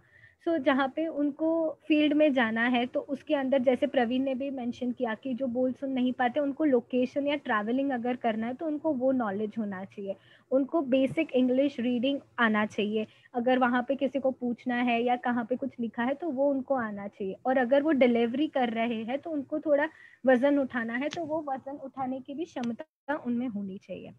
As a e commerce sector देखें तो ई कॉमर्स है जिसमें हम ऑनलाइन कुछ मंगवाते हैं, जैसे अमेजोन, फ्लिपकार्ट, स्नैपडील, सो दूसरा वेरियस वेबसाइट्स है जहाँ से हम कुछ ऑर्डर करते हैं। तो ई कॉमर्स सेक्टर में भी हमने कैंडिडेट्स को प्लेसमेंट दिया है। ये सेक्टर में हमने ज़्यादातर जो बोल सुन नहीं पाते हैं और जिनको शारीरिक विकलांगता होती है उनको हमने जॉब पे रखा है। सो यहाँ पे उनके रोल्स वेयर हाउस एसोसिएट है या डेटा एंट्री है या कुछ सामान सॉर्टिंग करना है, तो उनके लिए ये पोजीशन यहाँ पे आते हैं। तो उनके लिए उनको ये देखना है कि उनका इंग्लिश अच्छा हो, अगेन क्योंकि सॉर्टिंग करना है उनको बेसिक मैथ्स आना हो कि कौन से बॉक्स में कितना जा रहा है, वो सब चीज़ें देखना है। और जैसे कि ई कॉमर्स है, वेयर हाउस है, तो उसमें स्टैंडिंग जॉब होगा, तो कैंडिडेट वो स्टैंडिंग जॉब के लिए भी रेडी होना चाहिए। सो नेक्स्ट सेक्टर जो है वो है financial services. So financial services में हमने जो कैंडिडेट्स को लगाया है वो है आईडी, जो कि है जिनको पढ़ने लिखने में थोड़ा प्रॉब्लम आता है, या इंटेलेक्चुअल जिनका मानसिक अपंगता जिनको बोलेंगे, या लो विजन है, जिनको अल्पदृष्टि है, या जो बोल सुन नहीं पाते हैं। सो उनको यहाँ पे हाउस कीपिंग जॉब है। तो हाउस कीपिंग जॉब में ये होता है कि उनका एज ज़्यादा है, जो कि 18 to 37 है, तो मे बी ये 37 एज से ज़्यादा है, या उनका एजुकेशन बहुत ही कम है, या तो उनका एजुकेशन नहीं है, तो यहाँ पे उनको हाउस कीपिंग जॉब दिया जाता है। तो हाउस कीपिंग में उनको ये नॉलेज होना चाहिए कि उनका जॉब जो है वो स्टैंडिंग होगा। उनको डिफरेंट टाइप्स ऑफ सरफेसेस, जो कि अगर मुझे क्लीनिंग का जॉब है तो मुझे ये देखना है कि अगर मैं कांच साफ कर रहा हूँ तो मैं कौन सा लिक्विड यूज़ कर रहा हूँ, अगर मैं कुछ क्लीन कर रहा हूँ तो मैं कौन से टाइप का मटेरियल यूज़ कर रहा हूँ, अगर मैं कोई झाड़ू है या क्लोथ है, कोई कपड़े से पोंछ रहा हूँ, तो उनको वो नॉलेज भी होना चाहिए। तो एज अ सेकेंड रोल जो आता है वो स्टूवर्ड का आता है, जहाँ पे उनको ये देखना है कि वो कैसे क्या अपने कस्टमर्स है उनको सर्विस कैसे दे रहे हैं। तो उनको ये देखना है कि उनका पर्सनालिटी भी वो वैसे रखे, उनका बिहेवियर भी ऐसे रखे कि जो सामने वाले व्यक्ति को भी अपीलिंग लाइक अच्छा लगना चाहिए, कि वो ओपन टू ऑल है। उनको बेसिक इंग्लिश आना चाहिए और उनका मेमोरी अच्छा होना चाहिए, अगर कोई ऑर्डर देता है तो उनको याद रखना है। तो यहाँ पे ज़्यादातर जो बोल सुन नहीं पाते हैं वो कैंडिडेट्स का प्लेसमेंट यहाँ पे ये सेक्टर में होता है। Next slide.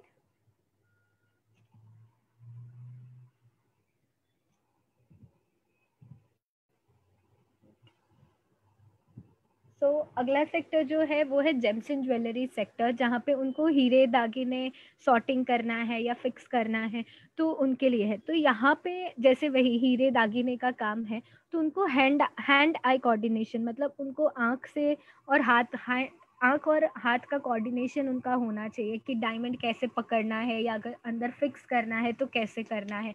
उनको डिटेलिंग जो माइनर छोटा छोटा भी अगर कोई डायमंड है या कोई डिज़ाइन है, उनको वो भी माइन्यूट डिटेल्स भी जानना है।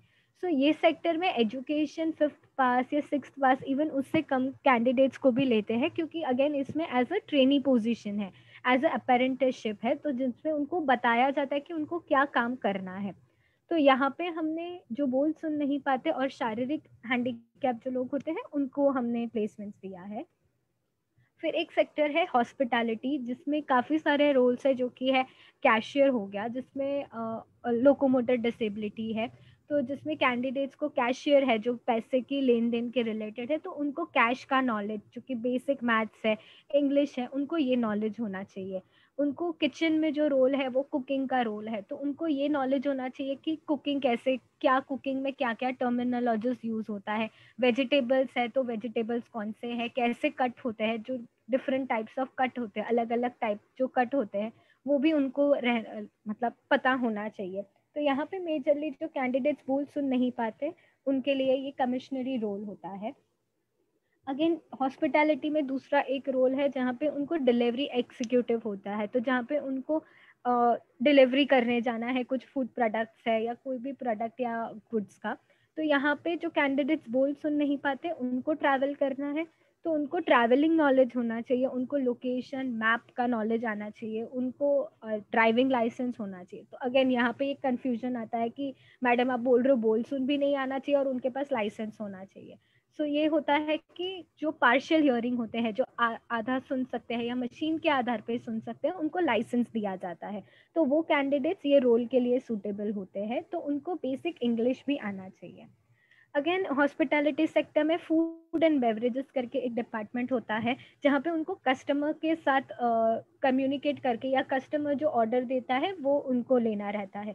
तो इसमें कैंडिडेट का बेसिक इंग्लिश होना चाहिए, जब अगर कोई कस्टमर उनको कुछ मेनू में दिखा रहा है तो उनको वो समझने को आना चाहिए। उनका बिहेवियर अच्छा होना चाहिए, वो वेल नीट एंड क्लीन होना चाहिए। तो जैसे स्वप्नल ने स्टार्टिंग में बताया था कि उनको हम बताते हैं कि ग्रूमिंग कैसे करना है, शर्ट क्लीन रखना है या शेव करके रखना है, तो वो सारी स्किल्स यहाँ पे उनको लगती है।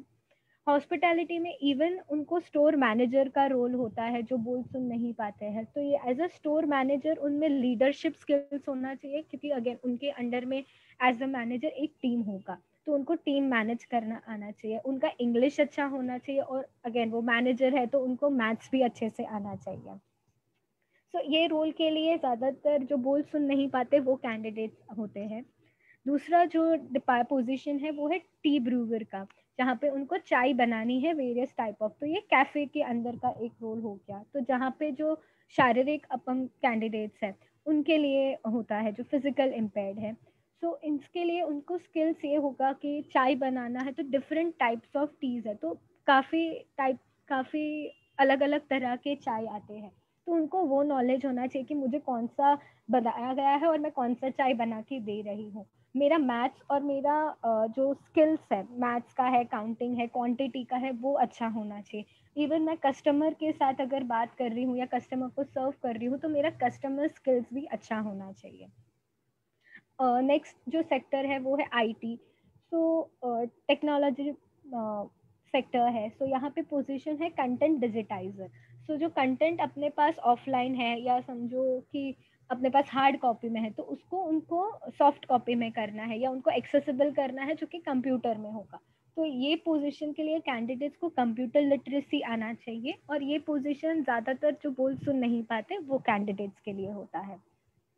Next slide.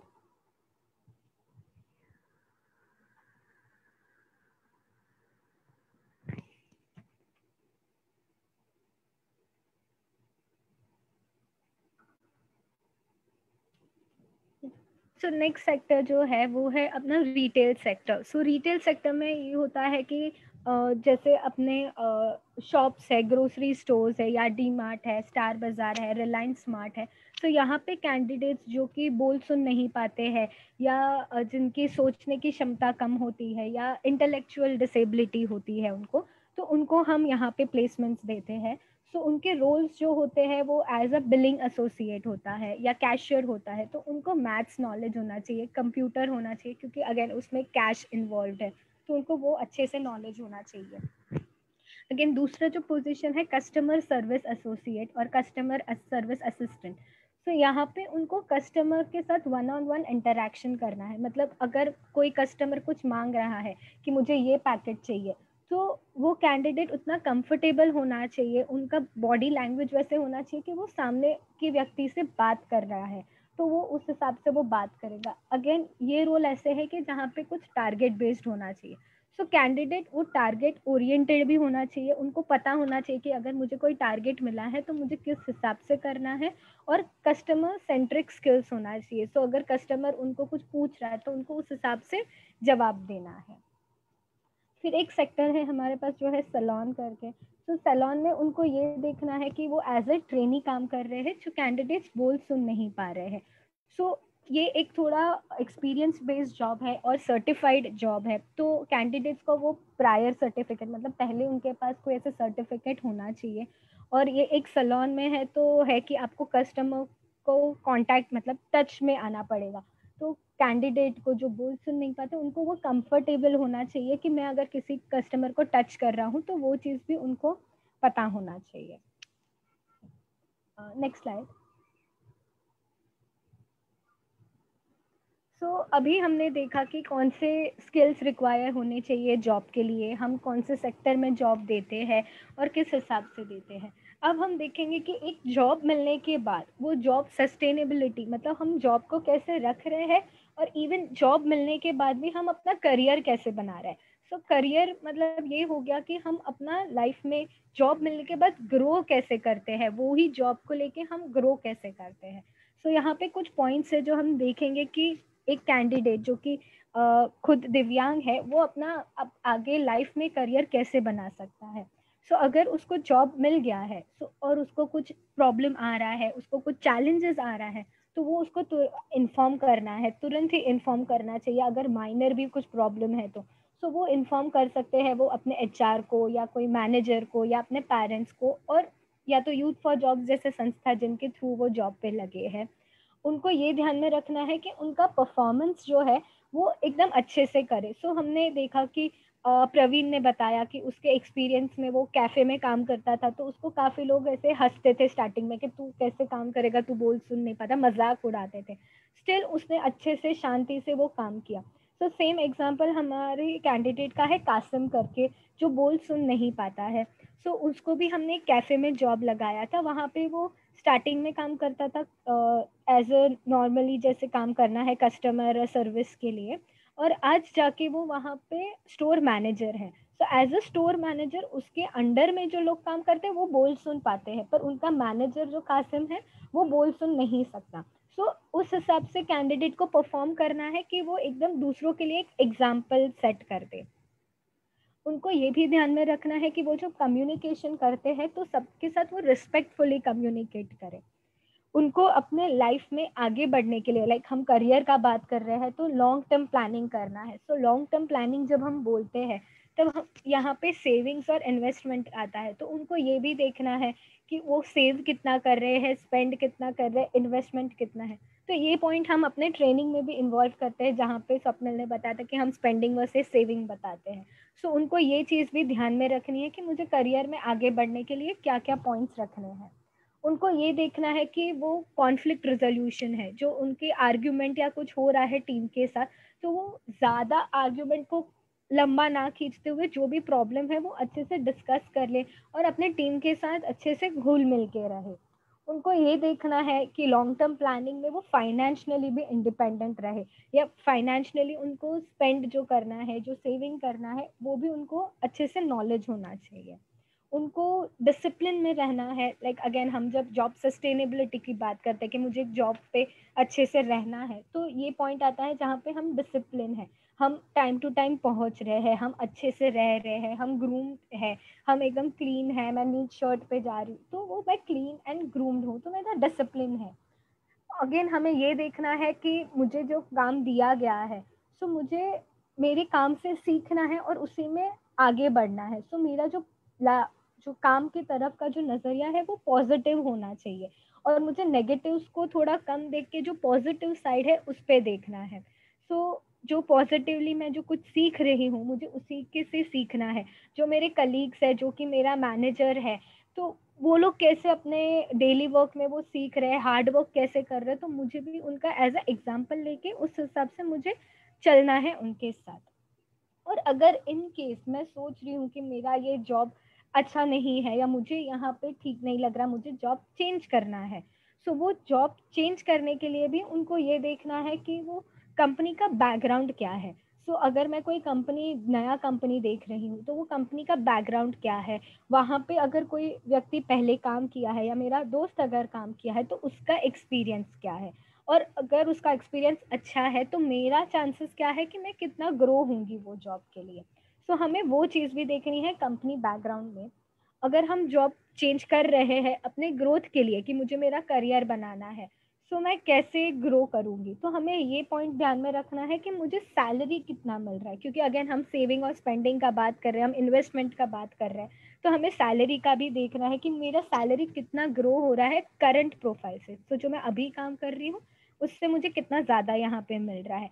और अगर वहाँ पे कोई दूसरा दिव्यांग व्यक्ति काम कर रहा है, कोई पर्सन में डिसेबिलिटी काम कर रहा है वहाँ पे, तो वो कितने साल से काम कर रहा है और कंपनी कितना सेंसिटिव है उन लोगों के लिए, मतलब कितना एक्सेसिबल है वहाँ पे। और अगर हम वहाँ पे जा रहे हैं और अगर हमें कुछ नेगेटिव बातें सुन रही है तो ये चेक करना है कि वो कोई अफवाह ना हो, बट रियल चीज़ है। और ये भी एक चीज़ देखना है जो कि बहुत इंपॉर्टेंट है कि जो नया जॉब मिल रहा है वो कॉन्ट्रैक्चुअल जॉब है या परमानेंट जॉब है। सो ये चीज़ें कुछ है जिसमें हमें देखना है कि हमारा जॉब कैसे हम सस्टेन, जो कि है कि जॉब कैसे कंटिन्यू कर सकते हैं और कैसे करियर में हम आगे बढ़ सकते हैं। तो ये हमारा एक पीपीटी था। Next slide please.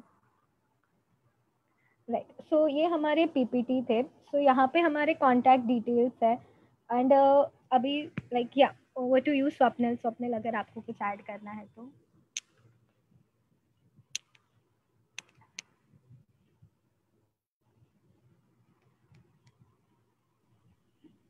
या थैंक यू मनस्वी। तो 1 सेकेंड। हाँ, तो ये हमारे कोई कॉन्टैक्ट डिटेल्स है, वो अगर किसी को नोट करना है तो वो नोट कर सकते हैं। तो अगर आपको किसी भी चीज की जानकारी चाहिए, जैसे किस प्रकार की हम ट्रेनिंग देते हैं, कहाँ कौन से सेक्टर में जॉब लगाते हैं कौन से, तो ये सारी चीजों हमारे ट्रेनिंग सेंटर्स कहाँ हैं, तो आप हमें इससे संपर्क कर सकते हैं। ये जो हमारा डिटेल्स दिया हुआ है और उसमें ईमेल आईडीज भी दिए हुए हैं।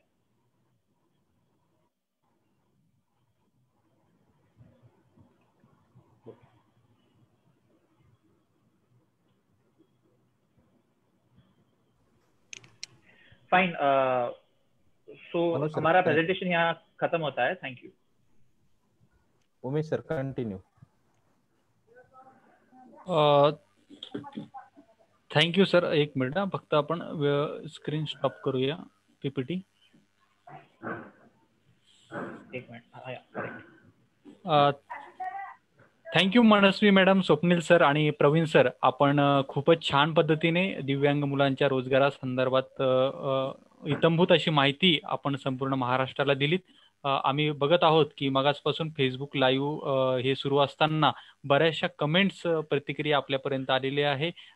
हे खूप छान. तुम्हाला धन्यवाद सुद्धा संपूर्ण व्यावसायिकांनी दिलेले आहेत. त्याचबरोबर त्यांच्या मनामध्ये बरेचसे प्रश्न देखील आहेत, तर ते आपण काही निवडक प्रश्न आपण घेणार आहोत. तर प्रश्न घेण्यासाठी मी मल्लिकार्जुन देवरे सरांना विनंती करतो की त्यांनी काही निवडक प्रश्न घ्यावेत. Mallikarjun Deore sir. Sheetal madam. Sir घ्या, तोपर्यंत घ्या तुम्ही सर. धन्यवाद सर. व्यावसायिक म्हणजेच विशेष शिक्षक, विशेष तज्ञ आणि जिल्हा समन्वयक, आम्ही अंगणवाडी पासून ते 12वी पर्यंतचं शिक्षण देऊन त्यांना सक्षमीकरणाचा प्रयत्न करतो. पण तुम्ही जे हाती शिवधनुष्य घेतलात, ही संपूर्ण त्याचं एक करिअर बनवणे असेल किंवा त्याला एक व्यक्ती बनवून सक्षम करणे असेल, हे काम खूप मोठे आहे सर. आपल्या आजचे कार्य ऐकून अक्षरशः खूप छान वाटत होते. तर प्रथमतः मी आपल्याला धन्यवाद मानतो, आपल्याला आभार देतो, आभार व्यक्त करतो. तर काही असे छोटे छोटे प्रश्न आहेत सर की जे की आमच्या व्यावसायिकांना अजून विद्यार्थ्यापर्यंत म्हणजे जॉब कसं पोहोचवता येईल, तुम्ही सांगितलेले विचार कशापर्यंत पोहोचवता येईल त्यासाठी आम्हाला सक्षम बनवतील. तर एक अनिता गेडाम मॅडम आणि उमाकांत कांबळे सरांचा एक प्रश्न असा आहे की महाराष्ट्रातील सेंटर्स कुठे कुठे आहेत आणि त्यांचे पत्ते वगैरे मग आम्हाला मिळतील का? हो नक्की. तर आमचे मुंबईमध्ये आमचं जो सेंटर आहे ते दादर सिद्धिविनायक मंदिरच्या जवळ एक शाळा आहे, स्टीफन हायस्कूल करून, तिकडे आहे. आणि पुण्यामध्ये राम टेकडी जवळ आहे.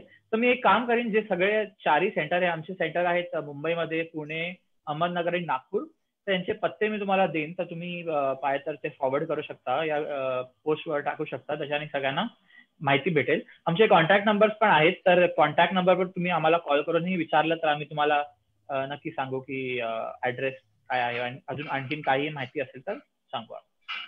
Okay, thank you sir. तर गेडाम मॅडम आणि उमाकांत सर ऐकलेलेच असतील. तर यानंतर एक अशी चर्चा झालेली आहे सर आपल्यासोबत की कोणकोणत्या दिव्यांग विद्यार्थ्यांना आपण जॉब देऊ शकतो. म्हणजे मॅडमांनी, मनस्वी मॅडमांनी वगैरे खूप छान पद्धतीने सांगितलेलंच आहे. तर त्यासाठी काही प्रमाणपत्राची आवश्यकता आहे का? असल्यास त्याची टक्केवारी किती असली पाहिजे आणि त्याचं लेवल काय, वयोमर्यादा किती असलं पाहिजे, असे काही अटी नियम वगैरे काही आहेत का? बरोबर. तर डिसेबिलिटी सर्टिफिकेट, तर आम्ही काही डॉक्युमेंट्स आहे जे मॅन्डेटरी आहे ते आम्ही घेतो कॅन्डिडेट्स कडून. तर समजा एक तर आधार कार्ड असला पाहिजे, डिसेबिलिटी सर्टिफिकेट असलं पाहिजे, म्हणजे अपंगत्वाचं प्रमाणपत्र. त्याच्या अलावा या तिन्ही डॉक्युमेंट मध्ये कोणतेही एक डॉक्युमेंट, रॅशन, पॅन नाहीतर वोटर, त्यातला कुठलंही एक डॉक्युमेंट असलं पाहिजे. आणि समजा कॅन्डिडेट शिक्षण झालं आहे तर शिक्षणाच्या फायनल मार्कशीट, आणि मार्कशीट नसावी तर ऍटलीस्ट लिव्हिंग सर्टिफिकेट असलं पाहिजे. आणि जर शिक्षण नाही झालंय तर बर्थ सर्टिफिकेट असलं पाहिजे. तर अशा प्रकारे काही डॉक्युमेंट्स आहेत. एज्युकेशनचं बोललं गेलं तर जसं आता आम्ही सांगितलं की काय रोल्स असतात जिथे कमी एज्युकेशन पण एक्सेप्ट करतात जॉब रोल्समध्ये. तर एज्युकेशनचा काय बॅरियर नाही आहे, एस्पेशली मुंबई वगैरे आणि पुण्या वगैरे लोकेशनमध्ये तर नाही आहे. पण कुठल्या लोकेशनमध्ये कुठल्या टाईपचे जॉब असतात तिकडे क्रायटेरिया ते डिफरंट असतात. मुंबईमध्ये बघाल तर आम्ही 10वीच्या खाली आणि 18 ते इवन 50 वयापर्यंत लावले आहे आम्ही कॅन्डिडेट. तर मुंबईमध्ये कसे जॉब्स जास्ती आहेत, भरपूर सेक्टर्स आहेत. तर काय काय सेक्टर आहे जिथे एज्युकेशनचा क्रायटेरिया नसतो, एजचा क्रायटेरिया नसतो, तर अशामध्ये तर काय क्रायटेरियाचा प्रॉब्लेम नाही आहे. पण काय काय सेक्टर्स असतात जसे रिटेल असो, नाहीतर हॉस्पिटॅलिटी असो, नाहीतर वेअरहाऊसिंग असो, जिथे थोडं फिजिकल काम असतं, तर तिकडे त्यांना थोडे युथ असे कॅन्डिडेट्स पाहिजे असतात, म्हणजे 18 ते 35 वयापर्यंत.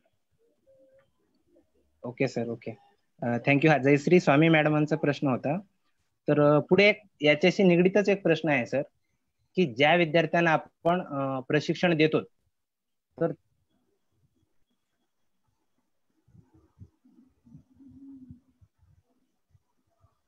शीतल मॅडम, आपण प्रश्न घ्या, सरांचं नेटवर्क इश्यू आहे. त्या विद्यार्थ्यांसाठी काही म्हणजे सर सॉरी, नेटवर्कचा इश्यू होता. बरोबर, तुम्ही परत रिपीट कराल का प्रश्न? तर प्रशिक्षण कालावधीमध्ये त्याची वेळ किंवा मग निवास, जेवण, खाण्यापिण्याची व्यवस्था असतील, तर असं काही व्यवस्था वगैरे आहे का प्रशिक्षणाच्या ठिकाणी वगैरे? बरोबर. तर मुंबईमध्ये नाही आहे सध्या. मुंबईमध्ये आमच्याकडे जे कॅन्डिडेट्स येतात ते मुंबईच्या आसपास, मुंबई, ठाणे, पालघर जिल्हा आणि अशा सगळ्या लोकेशन मधून येतात. पण बाकी जेवढे पण सेंटर आहे आमच्या इंडियामध्ये, तिथे खाण्याची आणि राहण्याची मोफत सोय असते ट्रेनिंगच्या पिरियड पर्यंत. आणि ट्रेनिंग झाल्यानंतर मग आम्ही असं करतो की कुठे जॉब लागला काही मुलांना एकत्र, तर आम्ही त्यांना एका लो रेंट वाल्या जागा बघून देतो जिथे ते शेअर करू शकणार. तर मेन आमच्या या प्रोग्रामचा अल्टिमेट गोल हा आहे की कॅन्डिडेट कम्प्लिटली इंडिपेंडेंट झाला पाहिजे, सक्षम झाला पाहिजे, तो कोणावरही अवलंबून नाही राहिला पाहिजे. जसं आता प्रवीण सरांनी त्यांचं उदाहरण दिलं की त्यांचा 10 वर्षापेक्षा जास्त एक्सपिरियन्स आहे, ते स्वतः स्टोअर मॅनेजर राहिले आहेत, आणि त्यांचं तुम्ही बघाल तर आज त्यांची वाईफ आणि त्यांची 2 ट्विन मुलं पण आहेत, आणि त्यांनी सेव्हिंग करून घर घेतलं आहे त्यांच्या जॉब समजून. तर अशा प्रकारे आम्हाला पाहिजे की सगळ्या कॅन्डिडेटचं करिअर असंच बनावं. त्याच्यासाठी आम्ही त्यांना एकदा ट्रेनिंग झाली की पूर्ण इंडिपेंडन्स चा आमचा गोल असतो. म्हणून आम्ही त्यांना एक जागा बघून देतो जिथे ते रेंट स्वतः शेअर करतात आपल्या सॅलरी मधून सेव्हिंग करून. धन्यवाद सर, खूपच छान माहिती दिलेली आहे तुम्ही, आणि चांगल्या प्रकारे आपल्याला रिस्पॉन्सही मिळतोय. अनेक पालकांचे प्रश्न येत आहेत. तसेच एक आपल्याशी जोडले गेलेले एक पालक आहेत. त्या पालकांनी अगदी त्यांच्या मुलाबद्दल हा प्रश्न विचारलाय की इंटेलेक्च्युअल डिसेबिलिटीचे जे विद्यार्थी आहेत, त्यांचे हायपर डिसऑर्डर्स आहेत, आणि तो विद्यार्थी आता 16 वर्षाचा आहे, तर त्याच्यासाठी तुमच्याकडून काही सजेस्ट होईल का की त्याने कोणता व्यवसाय करावा किंवा त्याला कोणता कोर्स दिल्यास तो पुढे त्याचा उदरनिर्वाह करू शकेल? करेक्ट. तर ते डिपेंड करतं, म्हणजे त्यांची इंटेलेक्च्युअल डिसेबिलिटी जे आहे त्यांची सिव्हिरिटी किती आहे, त्यांचे कॉग्निटिव्ह स्किल्स किती आहे, म्हणजे ते किती समजू शकतात. तर सध्या त्यांच्या शिक्षणाप्रमाणे त्यांचे रीडिंग रायटिंग स्किल्स कसे आहेत. तर आय थिंक बेसिक काही स्किल्स जे मी हायलाइट केले प्रेझेंटेशन मध्ये ते महत्वाचे आहे. जसं बेसिक इंग्लिश लिहिता वाचता यायला पाहिजे, कम्युनिकेशन यायला पाहिजे, ओरल कम्युनिकेशन. इंटेलेक्च्युअल डिसेबिलिटीच्या प्रमाणे बघितलं तर कोणत्याही भाषेमध्ये पण एकदा एक कम्युनिकेशन गरजेचं आहे, त्यांना कम्युनिकेशन यायला पाहिजे.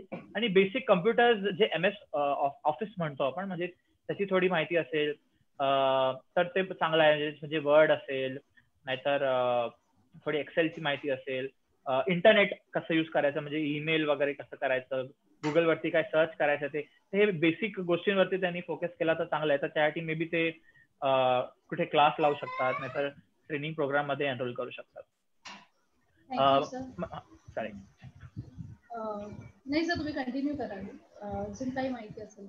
हा, म्हणजे व्यवसाय जे म्हणाले तर आम्ही 18 इयर्स पर्यंत मिनिमम असलं पाहिजे, तेव्हाच आम्ही जॉब वगैरे साठी हेल्प करतो मिनिमम, कारण की ते मिनिमम लिगल एज आहे. बरोबर.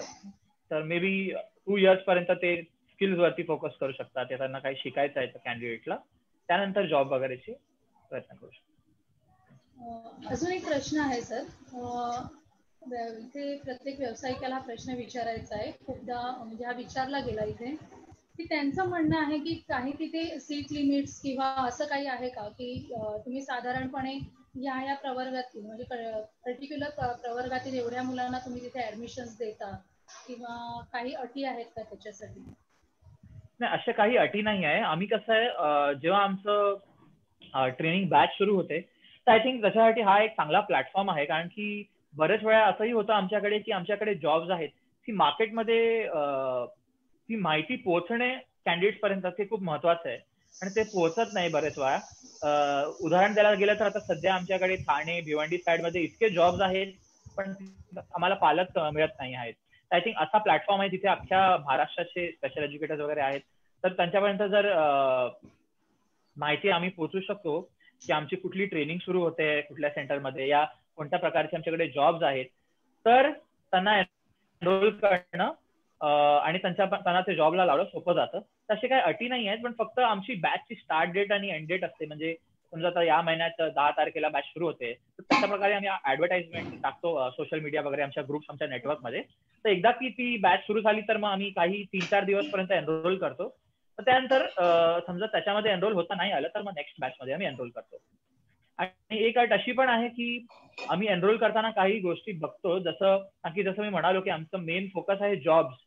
तर जर खूप जास्त सिव्हिअर डिसेबिलिटी असली त्यांची कॅन्डिडेटची, नाहीतर काय डिसेबिलिटीसाठी आमच्याकडे सध्या तेवढे जॉब्स नाही आहेत. एस्पेशली आता कोरोनाच्या वेळी मार्केट डाऊन आहे तर अजूनही जॉब्सची कमी आहे. तर जसे 100% व्हिज्युअली इम्पेअर्ड असेल, नाहीतर मानसिक डिसेबिलिटी मध्ये पण आम्ही एकदम जास्ती नाही, काही जॉब्स येतात आमच्याकडे. ऑफकोर्स आमचा उद्देश असाच असतो की अख्खं मार्केट ओपन व्हावं, तर म्हणून आम्ही ज्याही कंपनी बरोबर काम करतो त्यांच्यावर आम्ही एक रिलेशनशिप मेंटेन करतो की समजा कॅन्डिडेट्स दिले, त्यांचा एक्सपिरियन्स चांगला राहिला तर पुढे जाऊन दुसरे डिसेबिलिटीज ते कसे घेऊ शकतील. तर अशा प्रकारे पण आम्ही प्रयत्न करतो, कारण की जेवढा मार्केट ओपन होईल तेवढं चांगलं आहे. नक्कीच सर, तुमचे प्रयत्न खरंच अगदीच कौतुकास्पद आहेत आणि यातून प्रत्येकाला आज वेगवेगळ्या स्तरावरची माहिती आणि कशा प्रकारे मुलांना तयार करता येईल त्याच्याबद्दल माहिती मिळालेली आहे. छान छान प्रतिक्रियाही आहेत, जसेच प्रश्न आहेत तसेच प्रतिक्रियाही आहेत. सुंदर प्रतिक्रिया आपल्याकडे आलेल्या आहेत. सगळे तुम्हाला थँक्स करतायत. आज पालकही आपल्याबरोबर इथे जोडले गेले होते. तर मी मल्लिकार्जुन सरांना, देवरे सरांना विनंती करते की जर आणखी काही प्रश्न असतील तर सरांशी आपण त्याबद्दल चर्चा करूया. हो, थँक्यू मॅडम. स्वप्नील सर, एक असा प्रश्न आहे. एक विद्यार्थिनी आहे, तिचं नाव रोशनी पाटील आहे.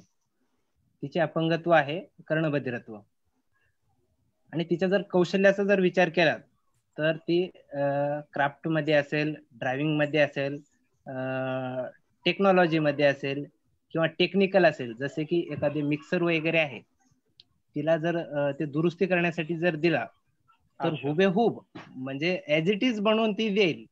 तर अशी काही व्यवसायामध्ये तिची हातखंडा आहे. तर पालक असा प्रश्न विचारतायत की तिच्यासाठी कुठला व्यवसाय निवडला पाहिजे. हे आपल्याला उमेश गोराडे सरांकडून प्रश्न आलेला आहे. तर यावरती काय सांगाल सर? तर डिपेंड करतं. आमच्याकडे कसं आहे, असे कॅन्डिडेट्स पण येतात त्यांच्याकडे टेक्निकल स्किल्स आहे, टेक्निकल स्किलसेट आहे. तर आम्ही कसं आहे, एकदा त्यांचं असेसमेंट करतो की कॅन्डिडेटचं इंटरेस्ट एरिया काय आहे, कुठे त्यांनी केलं आहे, त्याप्रमाणे आम्ही आमच्या ऑपॉर्च्युनिटीज बघतो की आमच्याकडे असे कुठे ऑपॉर्च्युनिटीज आहेत जिथे ते फिट होऊ शकतील. तर अशा कंपनीज वगैरे जिथे अशा टेक्निकल स्किल्सची गरज असते, मे बी ITI कॅन्डिडेटच्या ज्यांना असे रिपेअरिंग वगैरे, तर अशा कंपनीजला ते अप्रोच करू शकतात. आय थिंक त्यांच्या लोकेशन्स मध्ये असे इंडस्ट्रियल एरिया वगैरे असतील. मोस्टली तुम्ही बघाल तर असे व्यवसाय इंडस्ट्रियल एरियामध्ये असतात. जसं फॉर एक्झाम्पल आमच्या मुंबईमध्ये अंधेरीमध्ये आता बघाल तर ज्वेलरीचे भरपूर आहेत अंधेरी साईडमध्ये. तर अशा प्रकारे कंपनीज मध्ये अप्रोच ते करू शकतात.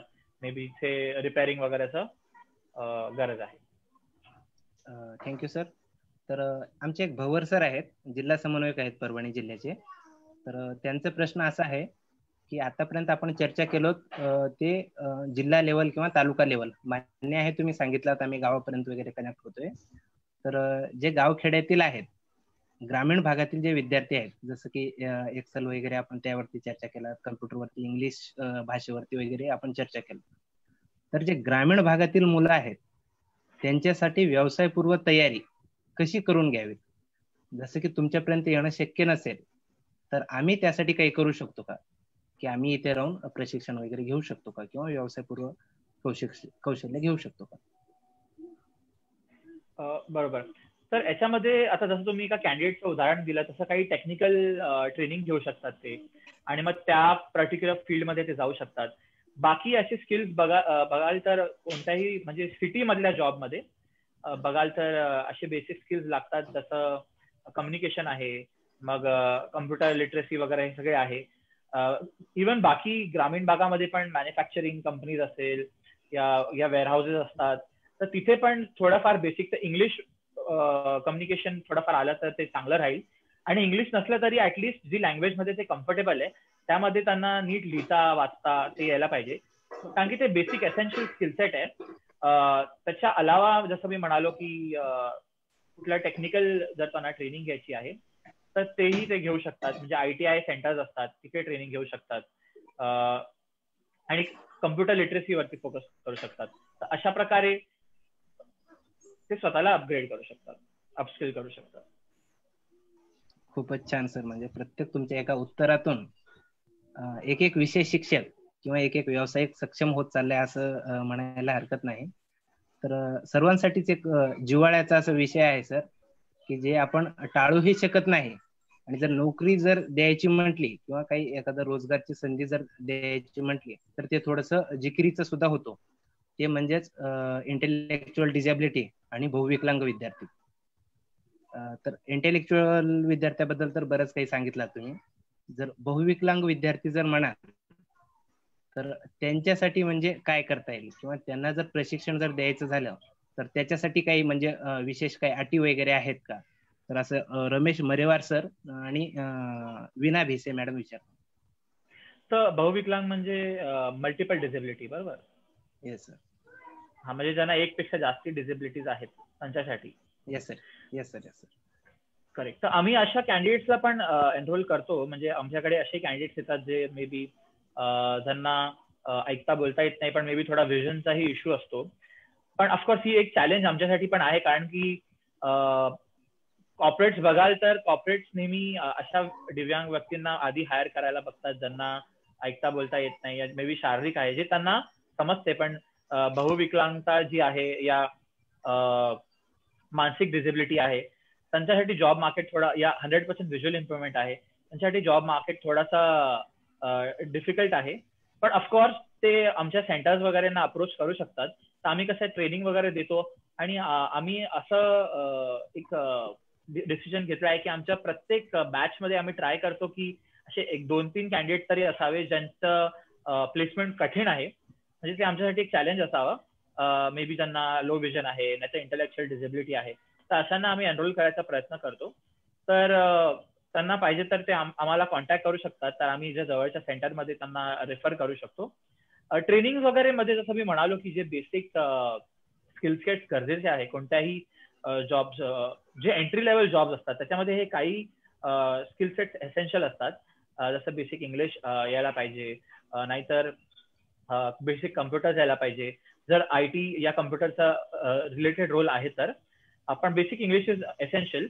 बाकी तर डिसेबिलिटीवर पण डिपेंड करतं. आता समजा स्टँडिंग जॉब आहे तर त्यांना स्वतः गेज करावं लागेल की ते किती तास उभा राहू शकतात, नाहीतर मग त्याच्यासाठी मग त्यांना सिटिंग जॉबचा त्यांना एक ऑप्शन आहे. असे पण काही काही जॉब्स असतात जिथे स्किल ट्रेनिंग कंपनी स्वतः देते. फॉर एक्झाम्पल आता सांगली जिल्ह्यामध्ये आम्ही टेलरिंगचा एक जॉब आहे, तर तिथे कसं आहे, इव्हन असे पण डिसेबिलिटी असेल, त्यांना मल्टिपल डिसेबिलिटी आहे, पण मे बी त्यांचं दोन्ही हात फंक्शनिंग आहे आणि एक पाय पण फंक्शनिंग आहे, तर ते अशा सेक्टरमध्ये काम करू शकतात. तर ते जॉब स्पेसिफिक पण डिपेंड करतात, कारण की त्याच्यामध्ये कसं टेलरिंग मशीन असते, तर दोन्ही हँड्सची गरज आहे, 1 लेगची गरज आहे. तर अशा प्रकारे ते आयडेंटिफाय करावं लागतं. म्हणजे तो पर्टिक्युलर जॉब आहे त्याच्यामध्ये काय काय रोल्स अँड रिस्पॉन्सिबिलिटी आहे, तर त्याप्रमाणे कोणती डिसेबिलिटी तिथे फिट होऊ शकते. तर अशा प्रकारे ते आयडेंटिफाय करावं लागेल. Okay, thank you sir. यानंतर विकास सर 1-2 प्रश्न घेणार आहेत. तर तत्पूर्वी एक विनंती अशी करतो सर, अशी मागणीही आलेली आहे आपल्या व्यावसायिकाकडून वगैरे. तर तुम्ही जेवढे विद्यार्थ्याबद्दल सांगितलं तर हे तुम्ही इतकं स्पष्टपणे आणि इतकं क्लिअरली सांगत होते की नॉर्मल मुलं काम करतायत आणि हे काम करू शकतात. हे एखाद्या म्हणजे नॉर्मल विद्यार्थ्यासारखं किंवा एखादं MBA वगैरे केलेल्या मुलांसारखं तुम्ही माहिती देत होतात. ऍक्च्युली ते दिव्यांग विद्यार्थ्याबद्दलच सांगत होतात. पण त्यांची काठिण्य पातळी ओळखून किंवा त्यांना त्या पद्धतीनं घडवून तुम्ही जॉब देतायत, हे कार्य खूपच महान आहे. तर असे विद्यार्थी ज्यावेळेस जॉब करतायत तर त्यांचे व्हिडिओ किंवा इमेजेस वगैरे जर असले तर ते कृपया शेअर करावेत, म्हणजे आम्ही आमच्या मुलापर्यंत वगैरे पोहोचू, पालकांपर्यंत पोहोचू, म्हणजे त्यांची हे आशा पल्लवित होतील की आमचे विद्यार्थी जॉब वगैरे करू शकतील. नक्की आम्ही असे केस स्टडीज आणि सक्सेस स्टोरीज पण कॅप्चर करतो. जसं मी एक फोटो दाखवला की आमची एक कॅन्डिडेट होती जिला अवॉर्ड मिळाला. तर अशा प्रकारे जे कॅन्डिडेट्स आहेत, एक कॅन्डिडेट आहे जो स्टोअर मॅनेजर झाला आहे. तर अशा प्रकारे आम्ही सक्सेस स्टोरीज कॅप्चर करतो. तर नक्की याचे फोटो वगैरे पण मी तुमच्याबरोबर शेअर करीन, जे तुम्ही शेअर करू शकतात. धन्यवाद सर. स्वप्नील सर, मनस्वी मॅडम, त्याचबरोबर प्रवीण सर आणि युथ फॉर जॉब मधून राजीव नायर सर सुद्धा बऱ्याच वेळेपासून आपल्या सोबत जॉईन झालेले आहेत. त्यांचं सुद्धा खूप खूप स्वागत या ठिकाणी करतो. एक छोटासा प्रश्न होता सर असा की विद्यार्थी आहे त्या ठिकाणी राहून तयारी करू शकतो का? आता सध्या महाराष्ट्रामध्ये खूप मोठा रिजन आहे, त्याच्यामध्ये फक्त 4च सेंटर आहेत. मग त्यासाठी जो आहे त्या ठिकाणी राहून तयारी करू शकतो का, एक पहिली गोष्ट. आणि दुसरी गोष्ट म्हणजे जर नसेल तर त्याच्या प्रशिक्षणाच्या बॅच कुठे ऑर्गनाईज केल्या जातात? समजा जर मराठवाडा विभागामध्ये जास्त संख्या असेल तर मराठवाड्यात ती प्रशिक्षण केंद्र आयोजित केलं जाईल का? मुंबई रिजन मध्ये असेल तर मग मुंबई रिजन मध्ये त्याची प्रशिक्षणाची बॅच होईल का? किंवा पश्चिम महाराष्ट्रामध्ये जर संख्या जर असेल एक 20 मुलांची तर त्या ठिकाणी असे बॅचेस सुरू करता येतील का? याविषयी थोडंसं मार्गदर्शन व्हावं. ऑफकोर्स जर तुम्ही दिव्यांगांची जनसंख्या बघाल महाराष्ट्रामध्ये ती भरपूर आहे. तर आम्ही जेवढ्या मुलांपर्यंत पोहोचतोय ते तर फार त्यातल्या कमी आहे फार. तर आमचं ऑफकोर्स असंच ड्रीम आहे की पुढे जाऊन बाकी जिल्ह्यामध्ये पण सेंटर्स उघडावे. पण आता सध्या तुम्ही बघाल तर आम्ही या लॉकडाऊन पिरियडमध्ये जेवढे ट्रेनिंग केले आहे, बरेच व्यक्ती असे पण आहेत, तुम्हाला सांगू इच्छितो, काही केरळवरून पण आहेत जे जॉईन झाले आहेत, काही गोवावरून आहेत. कारण की आमचं ऑनलाईन ट्रेनिंग आम्ही सुरू केलं आहे. ऑनलाईन ट्रेनिंग मध्ये कसं आहे, तुम्हाला एक सिंपल स्मार्टफोन की तुमच्याकडे असला तरी तुम्ही जॉईन होऊ शकता, कुठल्याही जिल्ह्यामध्ये तुम्ही असाल तरी. आणि जर समजा ऑफकोर्स स्पीच अँड हिअरिंग इम्पेअरमेंट म्हणजे ना ऐकता बोलता येत नाही, त्यांना एक स्मार्टफोन असला तर ते बरं आहे. कारण की त्यांचं कम्युनिकेशन साईन लँग्वेजनी होतं, तर त्यांना व्हिडिओ कॉल असणे गरजेचे आहे. पण जे लोकोमोटर डिसेबिलिटी आहे, म्हणजे ज्यांची शारीरिक अपंगत्व आहे, ते तर एका कॉन्फरन्स कॉलवरून पण या फोनवरून पण जॉईन होतात आमच्या ट्रेनिंगमध्ये. तर अशा प्रकारे ते करू शकतात. आणि स्वतःची स्किल सेट वाढावी तर मी एक बेस्ट सोल्युशन असं म्हणेन की असे ऑनलाईन कोर्सेस वगैरे पण असतात. जसे युडेमी करून आहे एक वेबसाईट, जिथे तुम्ही समजा तुम्हाला एक्सेलचा कोर्स करायचा आहे या तुम्हाला वर्डचा करायचा आहे, तर ते पेड कोर्सेस असतात, जास्ती चार्जेस नसतात त्यांचे, ते जॉईन करू शकतात. आणि सर्वात बेस्ट म्हणावं तर मी माझा उदाहरण देईल. मी आता 1 year मध्ये माझे एक्सेलचे स्किल जेवढे इम्प्रूव्ह केलेत, तर तुम्ही जर युट्यूब वगैरेवर बघाल तर भरपूर असे फ्री ट्रेनिंग असतात ज्याच्यामध्ये तुम्हाला शिकायला मिळेल. तुम्हाला वर्ड शिकायचा आहे, तुम्हाला जर इव्हन साईन लँग्वेज मध्ये तुम्हाला व्हिडिओज काय काय मिळतील. ते किती आहे ते मला एक्झॅक्टली नाही माहिती, पण असे स्वतःची कम्प्युटर लिटरसी जर इम्प्रूव्ह करायची आहे तर युट्यूबचा पण एक आहे. दुसरी गोष्ट, कुठलाही जिल्हा असेल तर ते ऑनलाईन ट्रेनिंगनी जॉईन होऊ शकतात. आम्ही असं होप करतो की एकदा फिजिकल सेंटर सुरू झाले की कॅन्डिडेट्सनी सेंटर पर्यंत यावं, कारण की त्याच्यामध्ये एक इंडिपेंडन्स येतो मुलांमध्ये की ते गावावरून येत आहेत शहरामध्ये. दुसरी गोष्ट, शहरामध्ये जे जॉब असतात त्यांची सॅलरी रेंज वगैरे जरा चांगली असते. आणि ऑर्गनाइज सेक्टरचे जॉब्स असतात, म्हणजे ऑर्गनाइज सेक्टर म्हणजे ती रजिस्टर्ड कंपनी असते, तर तिकडे त्यांच्याकडे काही लिगल त्यांच्याकडे राईट्स असतात कॅन्डिडेट्सकडे, नो. तर अशा प्रकारे असेल तर आम्ही समजू की बेटर आहे. पण आमच्याकडे असे खेड्या साईड पण आमच्याकडे जॉब येतात. जसं तर मी म्हणालो सांगलीमध्ये माझ्याकडे जॉब आहे, तर अशा प्रकारे पण आमच्याकडे जॉब येत राहतात. तर मे बी मी MAIPच्या माध्यमातून याची ऍडव्हर्टायझिंग पाठवीन तुम्हाला, पोस्ट वगैरे, तर तुम्ही मे बी त्यांच्यापर्यंत पोहोचवू शकतात, म्हणजे ते अप्लाय करू शकतात त्यांच्या रिजन मध्ये. धन्यवाद सर. मी या मंचावरून सुद्धा आवाहन करतो की मुंबईच्या रिजन मध्ये खूप सारे जॉब आहेत असं स्वप्नील सर म्हणतात. मुंबईच्या रिजन मध्ये काम करणाऱ्या व्यावसायिकांनी युथ फॉर जॉब्सच्या ऑफिसशी, स्वप्नील सरांशी, मनस्वी मॅडमशी, प्रवीण धनावडे सरांशी संपर्क ठेवावा, जेणेकरून त्यांच्या ठिकाणी माहीत असणारे जे जॉब आहेत ते आपल्या मुलांच्या कौशल्यावर आधारित नक्कीच त्या ठिकाणी ते मिळवून देण्याचा प्रयत्न करतील. पुढच्या काळामध्ये सुद्धा स्वप्नील सर MEIP सोबत असणार आहेत. त्यामुळं मुंबईतील पालक आणि व्यावसायिकांनी थोडंसं जॉब मिळवून देण्यासाठी युथ फॉर जॉबशी संबंधित राहावं, संलग्नित राहावं पुढच्या काळामध्ये नक्कीच. आणि सरांना विनंती करतो मी की पुढच्या काळामध्ये ज्यावेळेस फिजिकल बॅचेस सुरू होतील, कारण फिजिकल बॅचेसचा एक आहे की मुलामध्ये प्रत्यक्ष काय कौशल्य आहे, कितपत काम करू शकतात, त्याचबरोबर कुठल्या ठिकाणी स्पेसिफिकली बसू शकतात किंवा जॉब करू शकतात याच्याविषयी अधिक माहिती देऊन आणि त्या ठिकाणची माहिती देऊन सुद्धा अधिक त्यांना अधिक चांगल्या प्रकारे जॉबवर प्लेसमेंट देता येईल.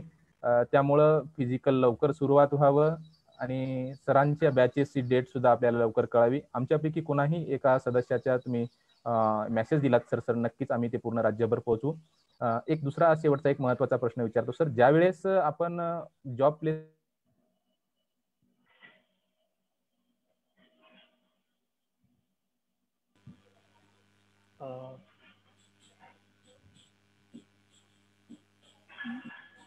सर एक अर्धा मिनिट फक्त आपण वाट बघूया, कदाचित नेटवर्क त्यांचं येईल परत. सॉरी, थोडासा नेटवर्क इश्यू होता. प्रश्न असा होता सर की काही लोक ज्या ठिकाणी काम करतात दिव्यांगांना आपण जॉब प्लेस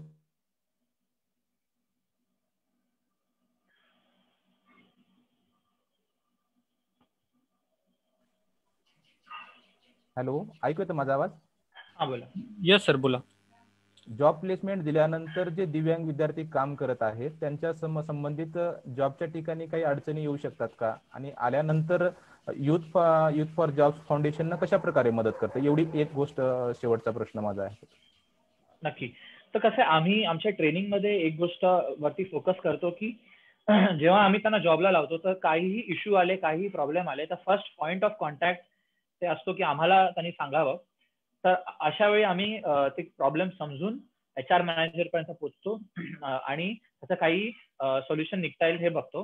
दुसरी गोष्ट, एकदा ट्रेनिंग झाली कॅन्डिडेटची तर आमच्या तो सिस्टम मध्ये येतो. आमचं एक सिस्टम आहे ज्याला आम्ही MIS सिस्टम बोलतो. तर एकदा आमच्या MIS सिस्टम मध्ये आले तर त्यांचे पिरियॉडिक फॉलोअप होतात. आम्ही ट्रॅक करतो, म्हणजे दर एक महिना, मग 3 मंथ, 6 मंथ, मग 1 year की त्यांची ग्रोथ किती झाली आहे. समजा जॉब कंटिन्यू आहे की नाही आहे. समजा त्यांनी जॉब सोडला तर त्याचं सोडण्याचं कारण काय आहे. तर त्याला दुसरीकडेही जॉब लावून देतो, सेकंड जॉब पण लावून देतो आम्ही, जर त्याला जेन्युइन रिझनमुळे त्यांनी जॉब सोडला आहे. तर असं आम्ही ट्रॅक करतो. त्यांचं काही प्रमोशन झालं आहे का, सॅलरीमध्ये वाढ झाली आहे का. तर अशा प्रकारे आम्ही ट्रॅक करतो आणि काहीही इश्यूज वगैरे असेल त्याचा आम्ही सोल्युशन काढण्याचा प्रयत्न करतो. ओके, धन्यवाद सर. यानंतर शीतल भिसे मॅडमना विनंती करतो की आजच्या पाहुण्यांचा आभार मानावे. धन्यवाद उमेश सर. मला आज खूप समाधान वाटतंय की आपण आज हे जे पुष्प विणत 22व्या पुष्पापर्यंत आलेले आहोत. या 22व्या पुष्पामध्ये आपण विद्यार्थ्यांना किंवा पालकांना किंवा व्यावसायिकांना केवळ ज्ञानच दिलं नाही तर पुढे जाण्याचा आणखी एक मार्ग आपण सुचवला आहे. आणि हा मार्ग सुचवण्यासाठी आणि हा मार्ग दाखविण्यासाठी आपल्याला आज मान्यवर लाभले ते म्हणजे माननीय स्वप्नील देवलवार सर, त्याच्यानंतर माननीय मनस्वी डोडिया मॅडम आणि माननीय प्रवीण धनावडे सर. प्रवीण धनावडे सरांनी स्वतःच्या अनुभवातून त्यांनी या क्षेत्रापर्यंत ते कसे पोहोचले, हे यश त्यांनी कसं मिळवलं हे त्यांनी स्वतः आपल्या पुढे मांडलं. आणि त्यांचं हे मांडणं, त्यांचं हे आपल्याशी व्यक्त होणं आपल्याकडे तेवढ्याच ताकदीने किंवा मनापासून मनस्वी मॅडमने पोहोचवलं. त्यासाठी मी मनस्वी मॅडमचे सुद्धा मनपूर्वक आभार मानते. त्याच्यानंतर स्वप्नील देवलवार सरांची सुद्धा मी मनापासून आभार मानते की त्यांनी सखोल माहिती आज आपल्याला दिली. प्रत्येक शब्द म्हणजे त्यांचा जो त्यांनी आपल्याकडे पोहोचवला तो नक्कीच माहितीपूर्ण होता. प्रत्येक पालकांनी, व्यावसायिकांनी विचारलेल्या प्रत्येक प्रश्नाचं त्यांनी अगदी मुद्देसूद उत्तर दिलेलं आहे. त्यांच्या शाखांपासून ते अगदी त्यांनी आजपर्यंत चालवलेल्या जे काही कोर्सेस आहेत किंवा जॉबसाठी अपॉर्च्युनिटीज आहेत त्या त्यांनी आपल्यापर्यंत पोहोचवल्या.